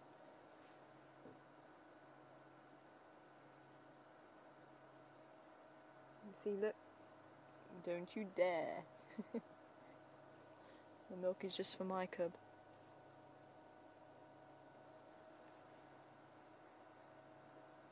The feeding can last maybe an hour and a half. It looks like everyone else is settling down now.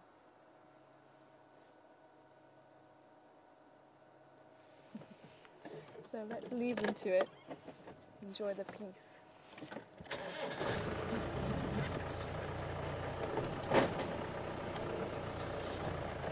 Let's head around towards Gowrie Dam.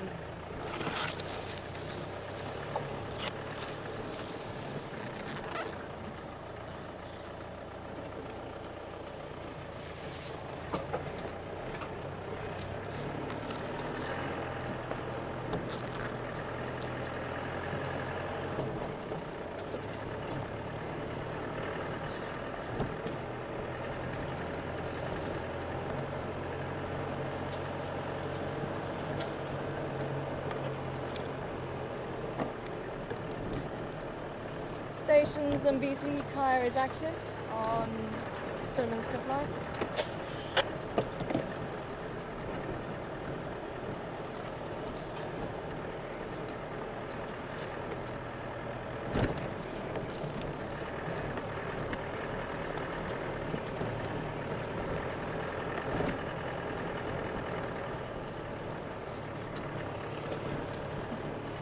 I'm glad you enjoyed that, Laurie.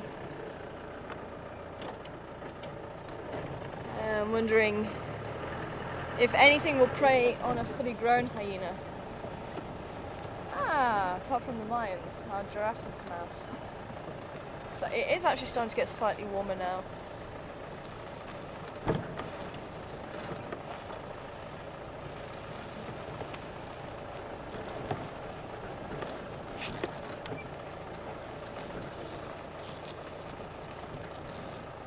Here, ladies. Wait for them to just move around the corner a bit before we can head round. But hyenas are quite a formidable animal in their own right. So very few animals really want to come up against a hyena.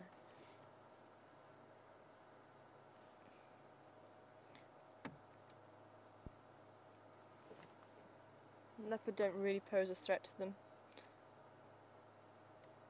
Or cheetah. So really it's only other hyena that they've got to really worry about. Okay, I think we are probably able to drive around a bit further around the corner now.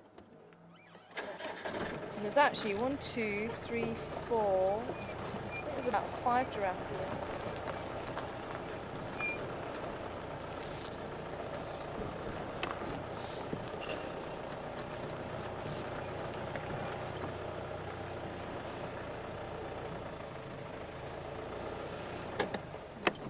Here, I was just drinking. I wonder if it's going to go and drink again. 6 giraffe. No one coming out. Nope. Had his mouth full. Looks like a young male. two other males joining it on the left.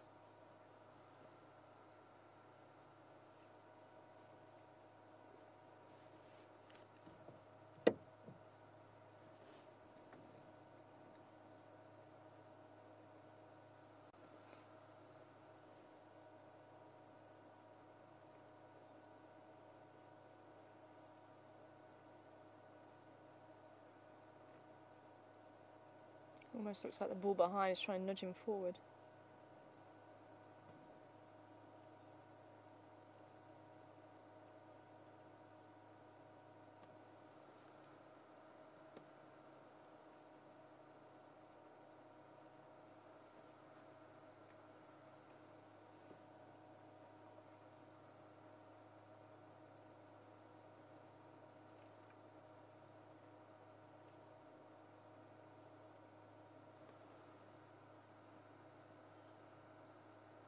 See how shiny the tops of those horns are, or ossicones they're called. Nope, wasn't a bull, was a female. Just joining him now. Being impatient.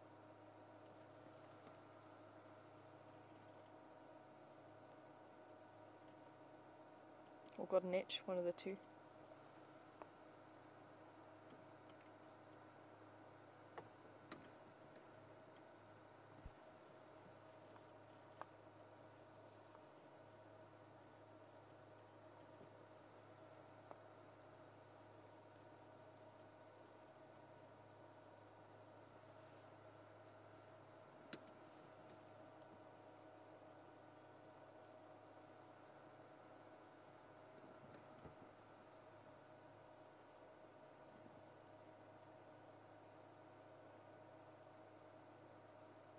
Oh wow. That's what I'm looking at. Beautiful old bull, look at this. Sure. Extremely dark, lots of lumps on his head. The giraffe are moving away from him. He is quite a bull, and even one of the ossicones on the top of his head looks like it's collapsed. Bent back or something. Broken almost. Looks like he's seen a fair few fights in his life. Those lumps on his head develop as he carries on fighting. He builds up almost like a crash helmet from layers of calcium. And that's why they have a different name for the horns, the ossicones. They don't have keratin on the horns like the antelope do. It's the calcium, and they're actually one of the few, if not the only, horned species to be born with the horns. And when a baby giraffe comes out, the horns are flat, and then over a few days they stand up and they will solidify around the base.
what they're watching.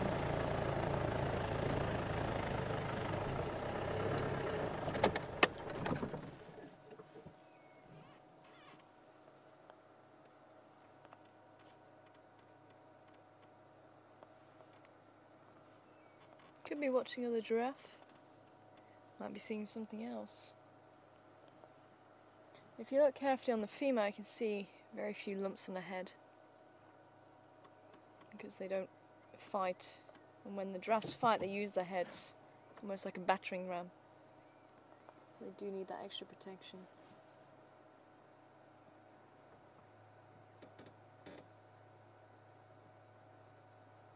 I don't remember seeing this bull around here before.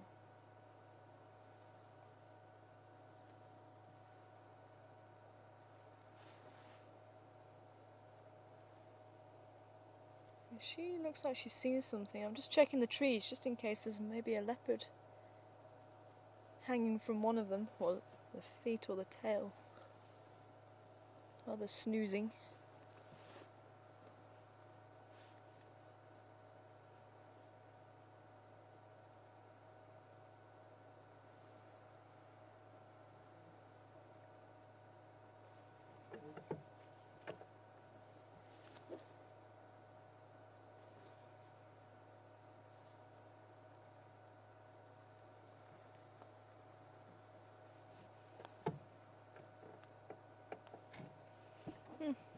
Both of them are looking at something.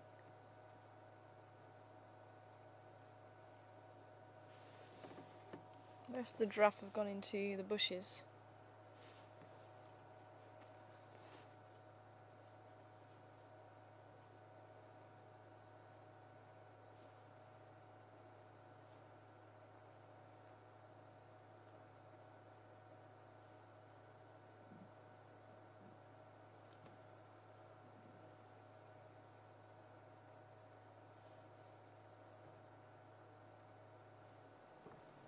We'll just see if we can squeeze forward and maybe check where she's looking.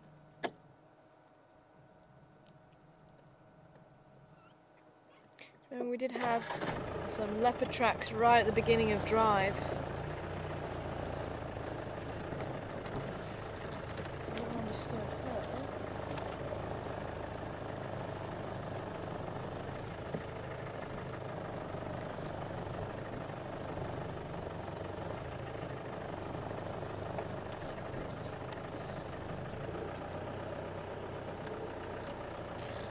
I thought maybe even the tree at the back there.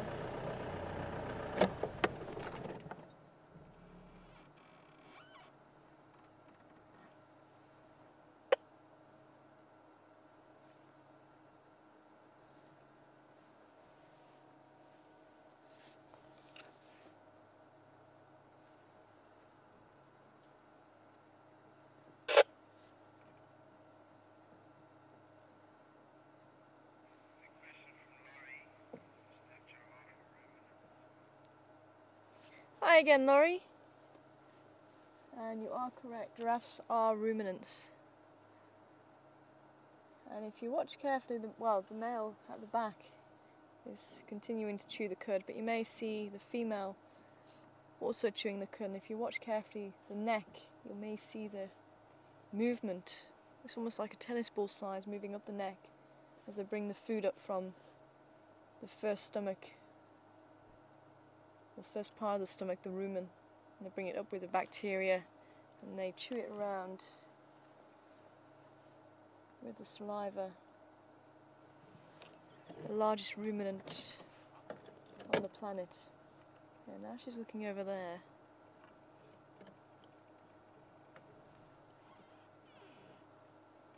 And if we keep driving up, we might see. Maybe she's just seeing other giraffe.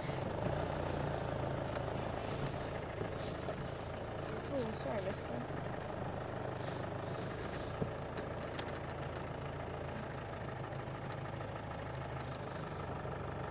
Are you going to let us squeeze past you, lady? At an odd angle here.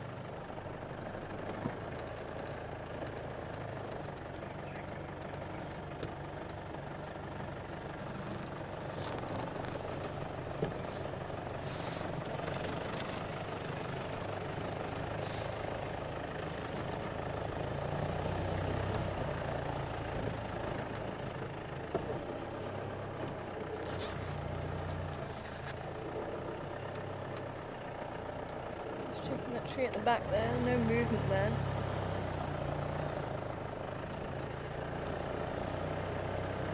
They do have extremely good eyesight.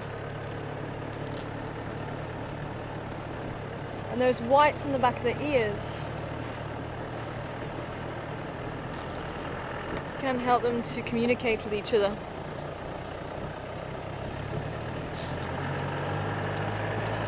Lots of hyena tracks down here.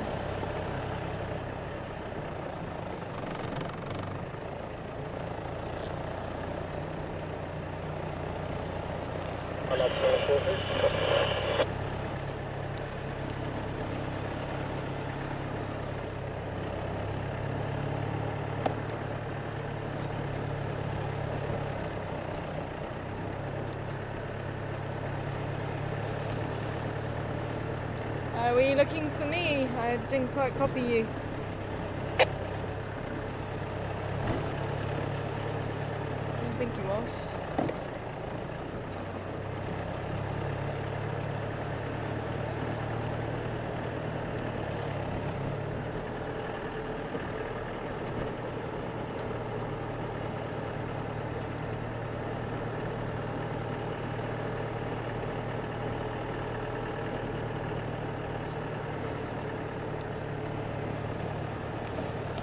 Let's go and have a look at this herd of buffalo.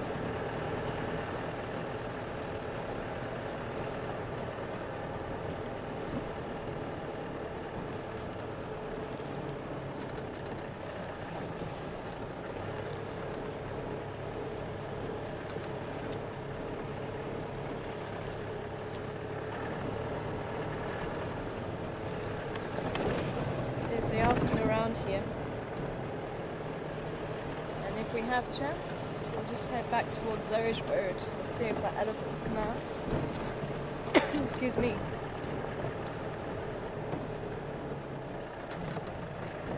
Oh, baboons went down here.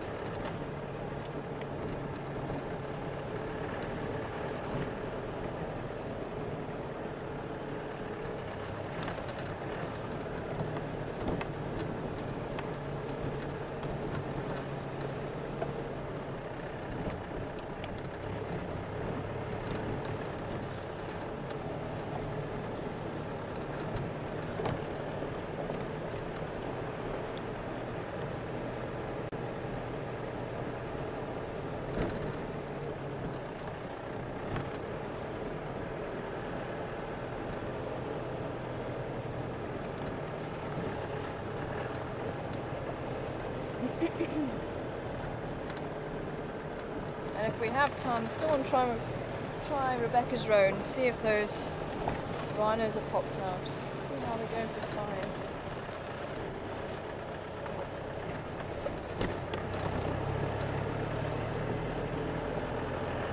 There's never enough hours in the day sometimes. We're on a drive.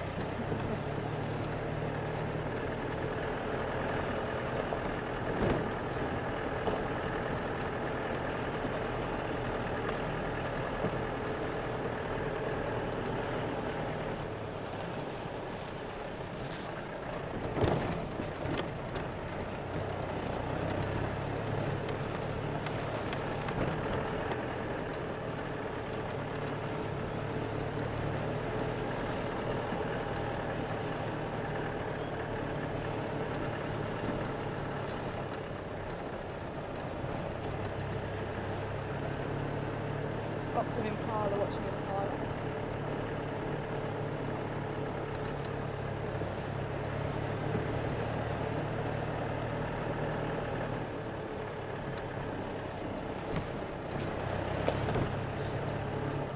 Watching the buffalo, who are just here.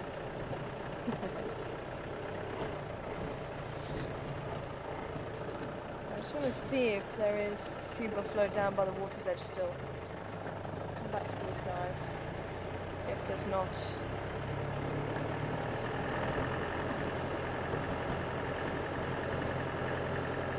I do see the rest of the herd.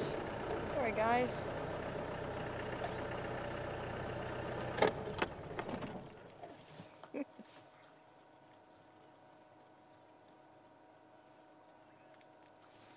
Okay, any more for any more? Nope. Oh.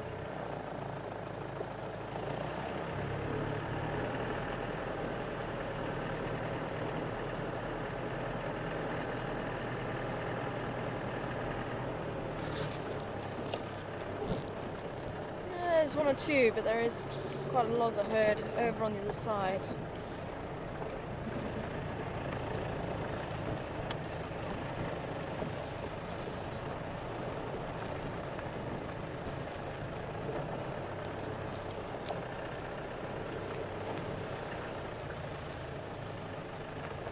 A couple of old bulls there. Let's see if we can find ourselves. Ah, they're all heading straight into the bush.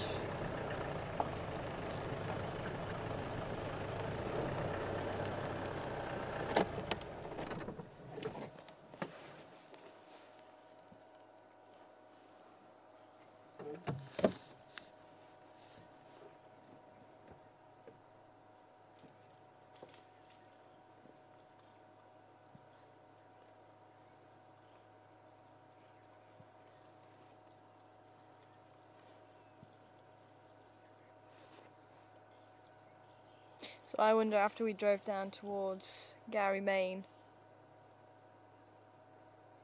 I think this herd may have just popped out and crossed over, possibly towards Rebecca's Road, from where we had their tracks. Let me just go on a little bit further. Not seeing the hippos here today.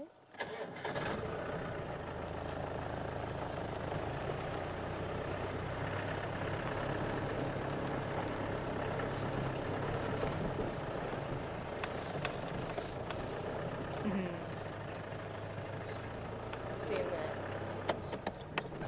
Amazing how a whole herd can just disappear into the bush.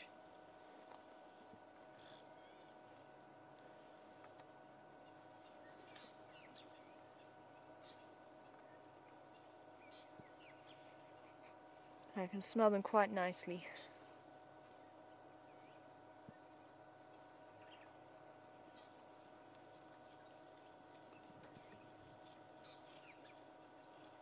They do smell just like you ever been inside a cow shed. Just like that.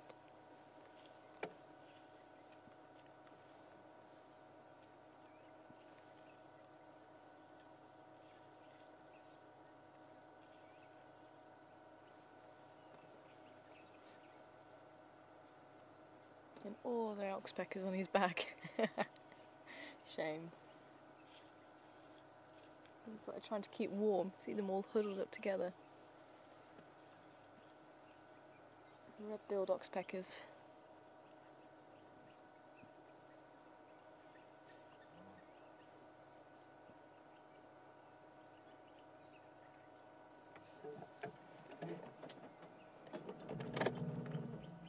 The rest of the herd are coming.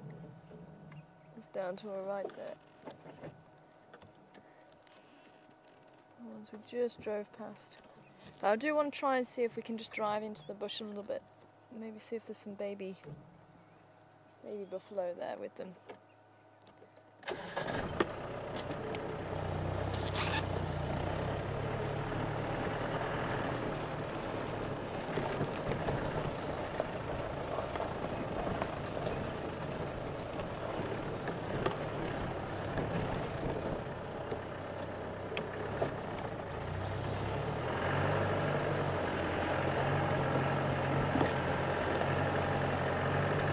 Station, Standard and Yari, clambering east from Gary Dam.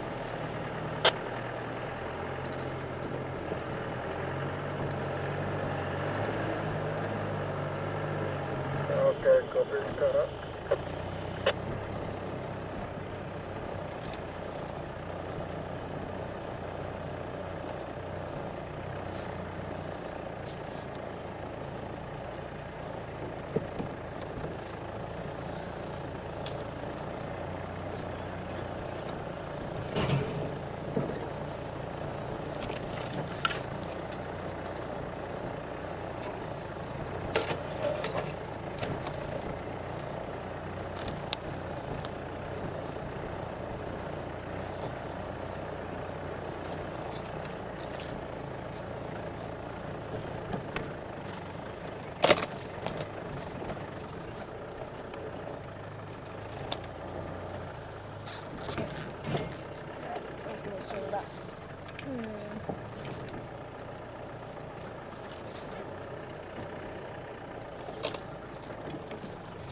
is getting a little bit frisky there.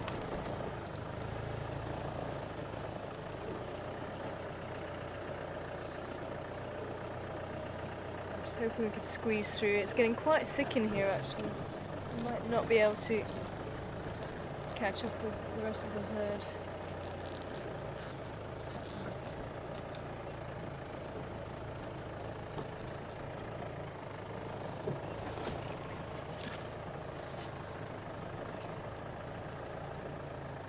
Yeah, it looks like they're all disappearing off there.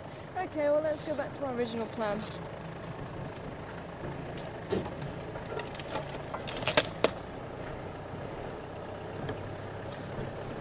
Maybe we'll have some luck with the rhino popping out with the elephant.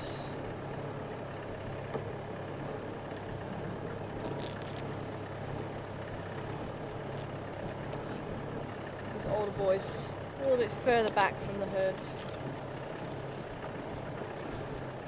Getting to that stage where they're wanting to have a slower life. See them there.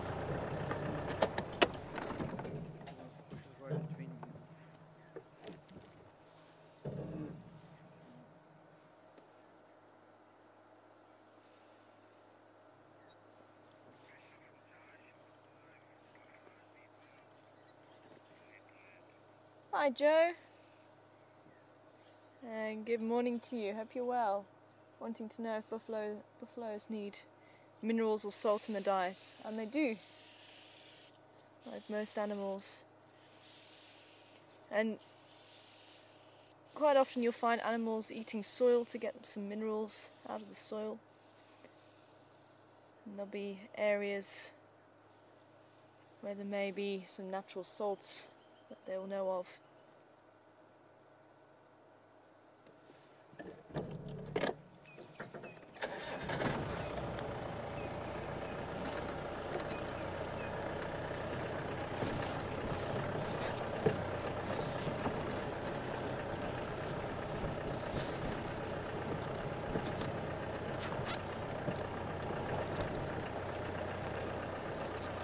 And that's why you will find many herbivores supplementing the diet.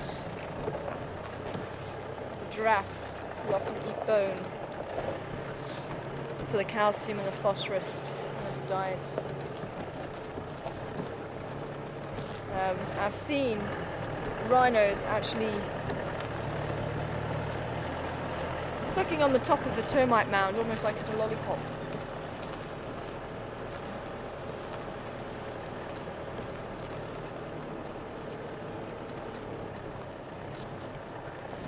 The boys are coming back to... not quite. One or two are coming back down to water. Not quite.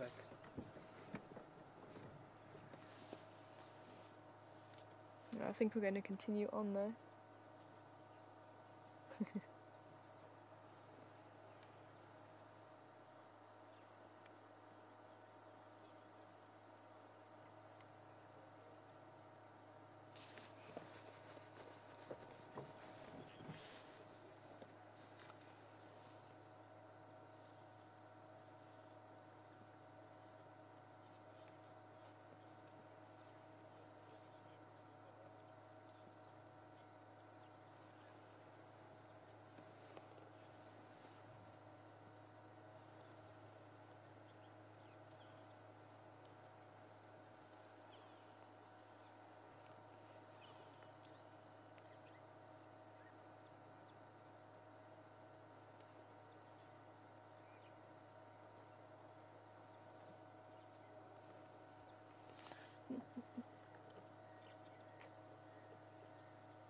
Case of I'm bigger than you.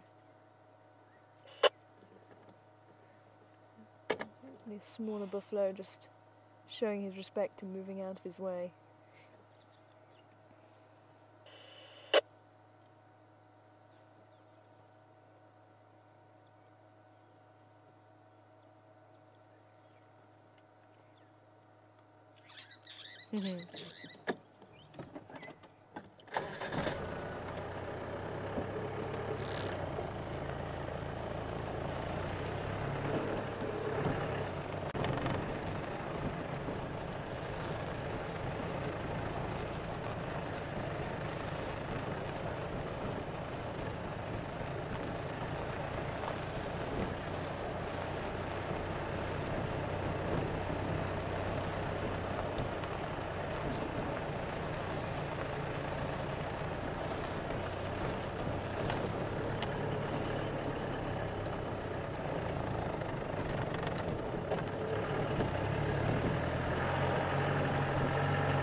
where the big herd of cows have been hanging out, around here.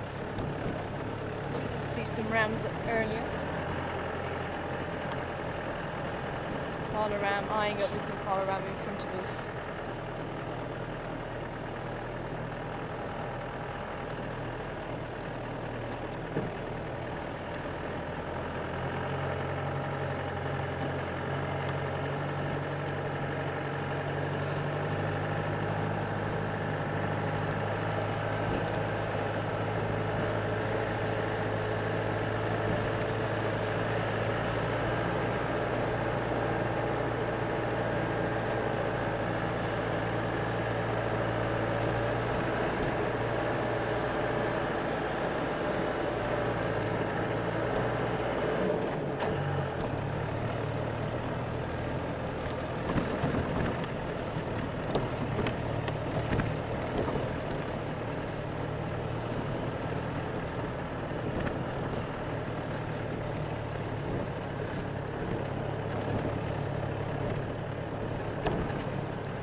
To, I think it's Coley. Good morning.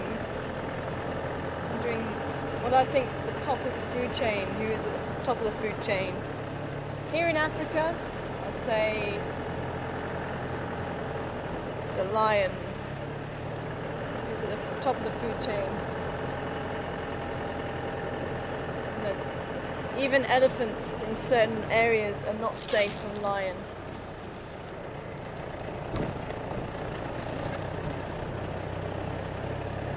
Unfortunately, if you bring humans into the whole mix of things, I think unfortunately they are the top of the food chain in that they can, with the right equipment, kill anything.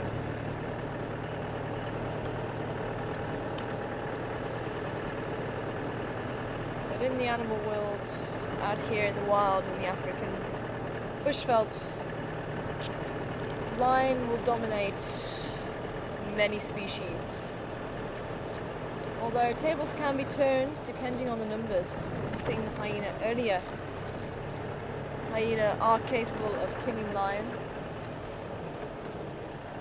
just see what I was hoping I was going to see.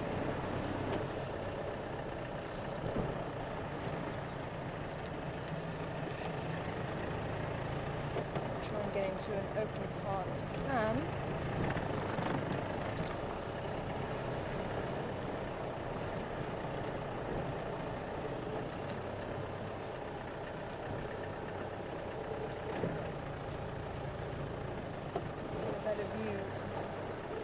Maybe not. I was hoping I saw a big grey body.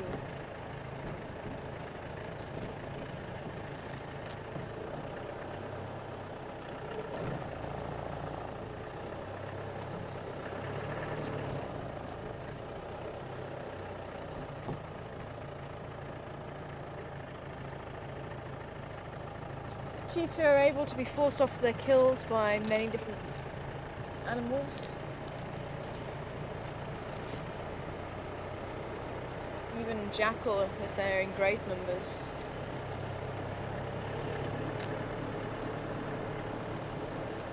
Wild dogs is probably the most successful predator. Many of their hunts do end in a kill. I forget the percentage, I think it's around 60, 70 or even 80%, something like that. Whereas the cats are pretty low with their hunting attempts.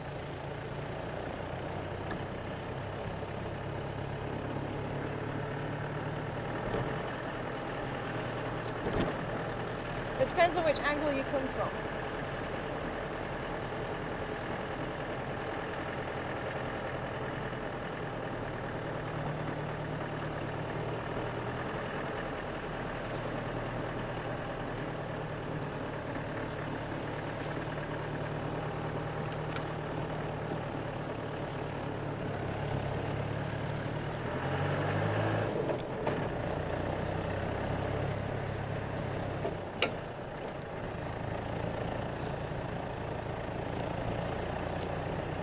I do know rhinos like this area, so I'm hoping. So it looked like it was a female and a calf. I'm hoping they'll make an appearance. Especially with the tracks heading up this way, and I think there's been enough time that's passed since we last drove this road. Maybe there'll be some either sign of her, maybe the rhino itself, or even the elephant. We have the bull elephant tracks.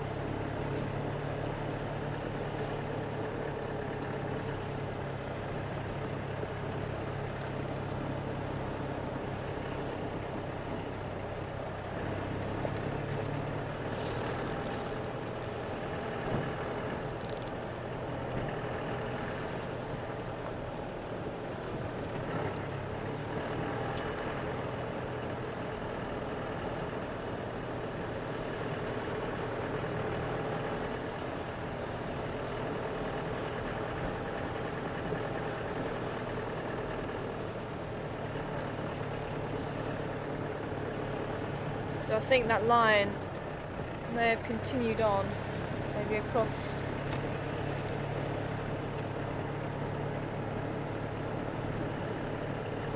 the way. We didn't see any other tracks on Zoe's road.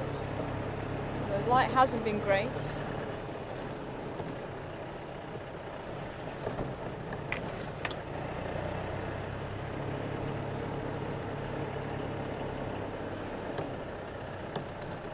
You just found a nice spot to lie down, just along here somewhere. You never know.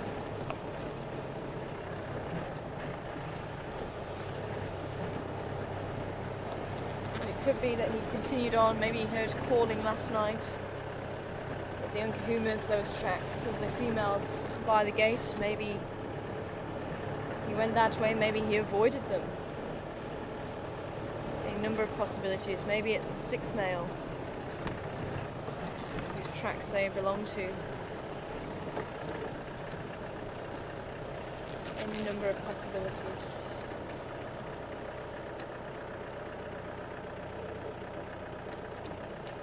Our elephant did continue up, but I didn't see any more tracks up there. He went in here.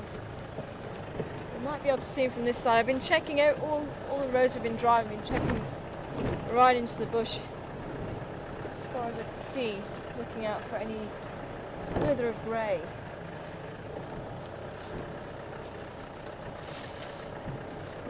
But no other sign of elephants so far.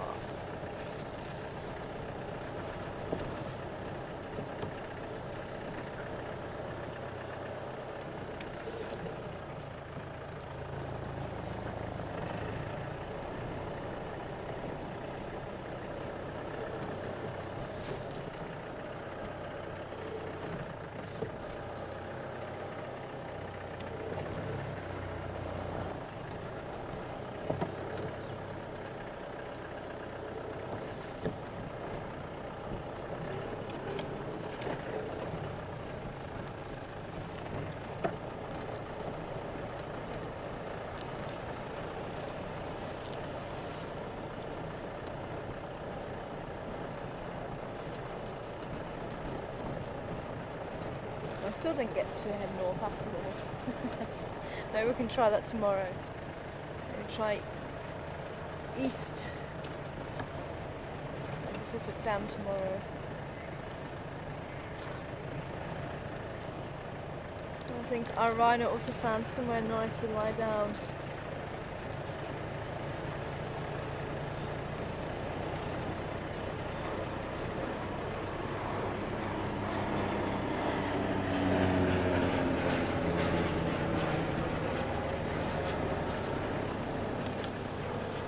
Oh, there he is. Hello, mister. Let's see how he goes. And good morning, Jim.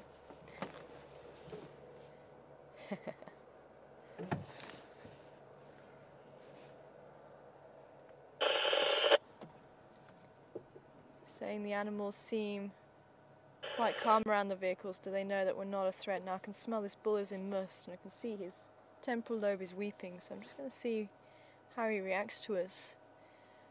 But most of the time, Jim, the animals have been brought up with the vehicles. Ever since they were born, they've been around. So they learn that we're not a threat, and we're not going to cause them any harm. And as long as we treat them right and we treat them with respect, then we shouldn't have a problem. I just want to see what this male's doing. He's walking towards us. Good morning, mister.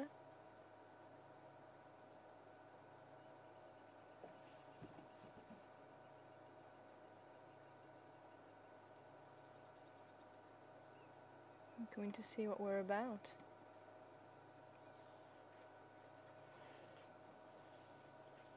This is a huge elephant. Alright.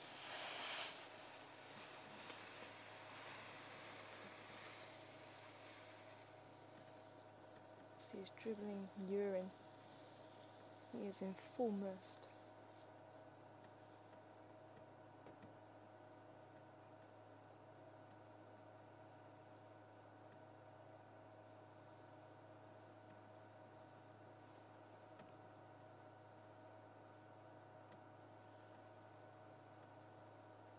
Wow, that is a strong smell.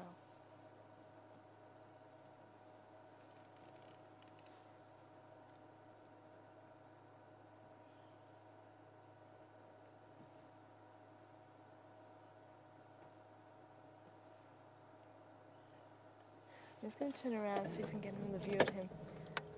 Now, one of the reasons why I stopped so far away is because the bull elephants in must can be quite aggressive. Now that display that he gave us was just to make sure that we're being put in our place. So we're definitely going to give him that respect.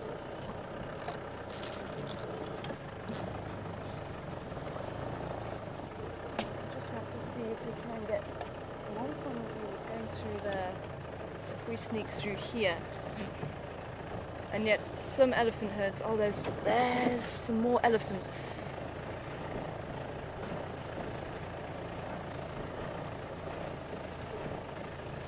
Some certain elephant herds allow us to get very close, and he's actually going up to them. And they come to us, and they can be very, very relaxed. And this is what it's all about, is to try and understand what they're telling you and trying to understand. Okay, they're coming this side. Wow, he is a big bull.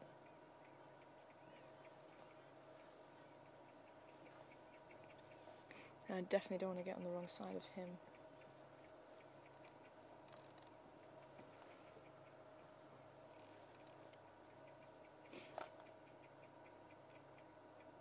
So there may be some cows that are in estrus, and he's responded to their calls.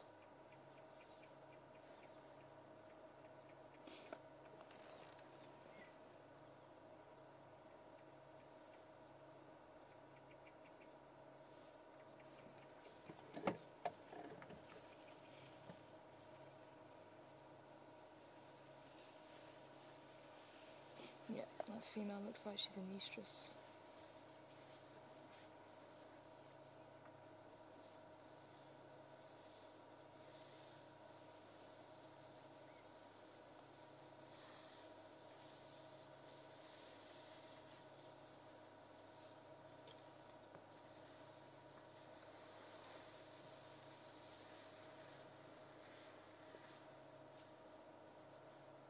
He is dwarfing them.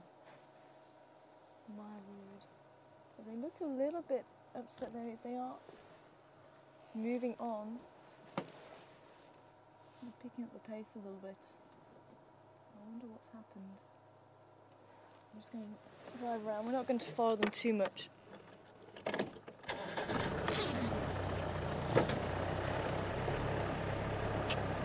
That's quite interesting. Just see where he went through. Saw him squeeze through these trees. He went in between these two here. We're not even going to be able to fit through there with the Gunda. That is quite impressive. He actually fit through here. I could probably touch those two trees. My word.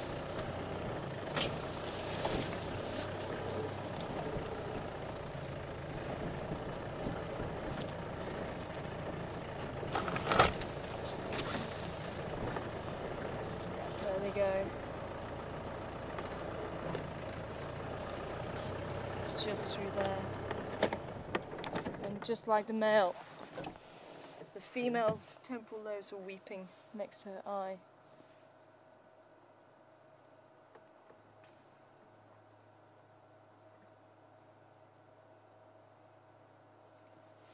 It's certainly quite exciting.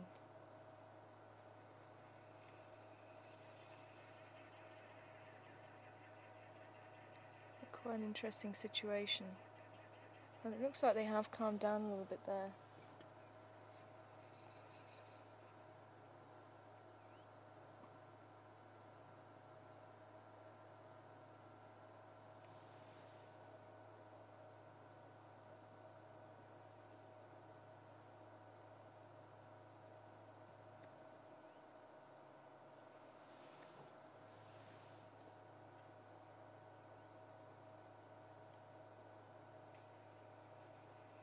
Might just open out. I'm just going to see if we can get one last view of them before we say goodbye. But if the bush is too thick, I'm not going to try and go in there. I don't want to upset them.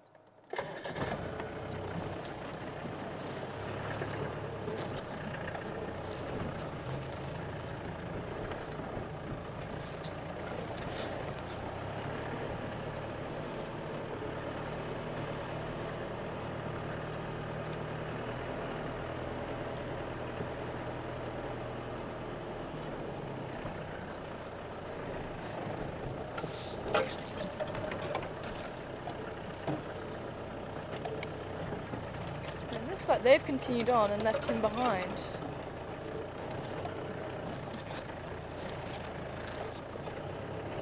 Slightly better view of him.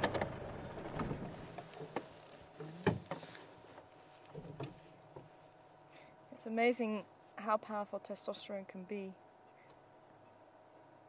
And must, which is what he's in, is the Urdu word meaning intoxicated. and it can send the bull elephants into a behaviour that's maybe not normal for them. Maybe they can be quite a gentle male, but as soon as they start coming into must, they become very aggressive. Now that's to give them something extra over other bull elephants, and they can outcompete other males who are not in must for the females. Now generally males, if they're not in estrus, they won't be with females unless they're still in their childhood or in the late teens.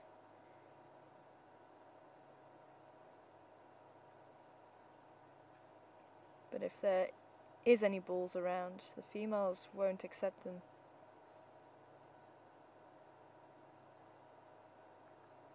They like the big bulls, and they'll actually choose a large bull over a fairly young bull, and estrus may go on for maybe 2 to 6 days, and over that period they actually give what's called an estrus chorus, and they will call the bulls in, and the bulls may be kilometers away, but they will communicate with them and tell them that they are ready to mate, and if there's any bulls that are in the area, they'll come and seek them out.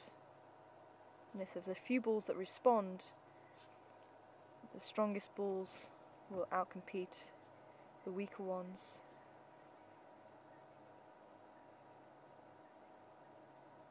But he is a very impressive male. Wow.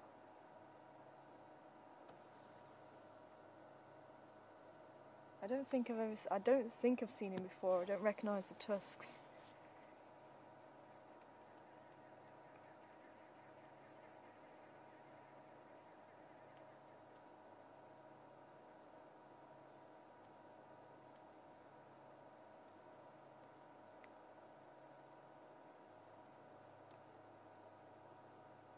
But it is amazing. The older these bulls get, they seem to be a lot calmer when they're in must. And it's almost as if the smaller animals have something to prove. But he definitely has a bit of attitude. And even from here I can smell him. It's quite a sweet, musty smell.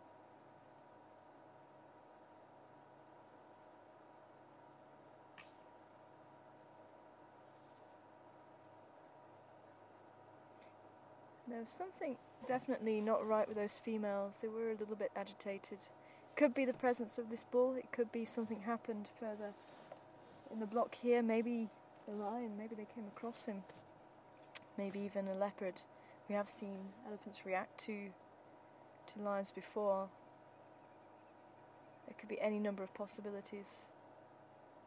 Could be they're just nervous. Could be they've not seen the vehicles as much as others in the area. And this is why we always try and read the situation. I know Jim was asking about the animals being so relaxed, and hopefully this shows you that not all animals are relaxed, and we always have to keep that into consideration. That maybe the animals don't know this area and it makes them a little bit uneasy. And that can be a reason why some of the bulls who are in must are a little bit more aggressive than normal. If they leave their particular area that they know, they can leave that area to go in search of the females. And that can also add a little bit to their aggression. And they may be just a little bit more aggressive than if they were on the home turf when they're in must. So there's all these factors that are involved.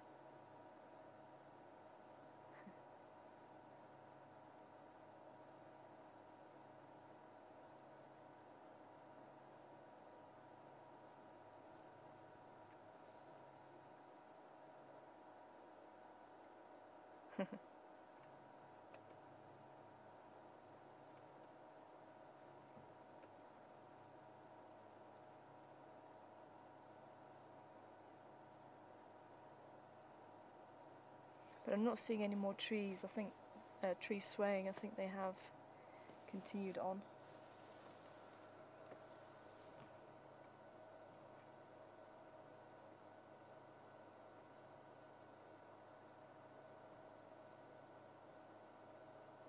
I'd love to try get another front shot of him for you, but this bush here in front of us is getting quite thick, and I think us trying to crash our way through there would just agitate him a little bit. But he knows that we're here. I'm sure he'll be able to hear us.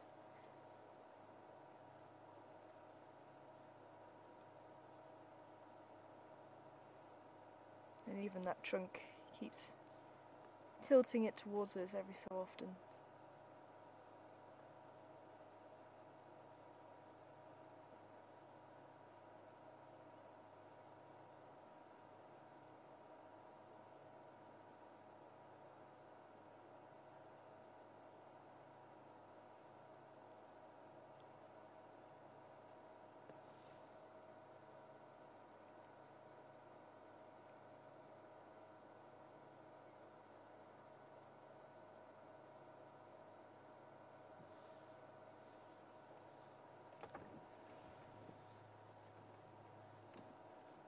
Unfortunately, I think we're going to have to say goodbye. I'm so glad we were able to catch up with the elephants, especially after seeing the tracks of elephants in the area.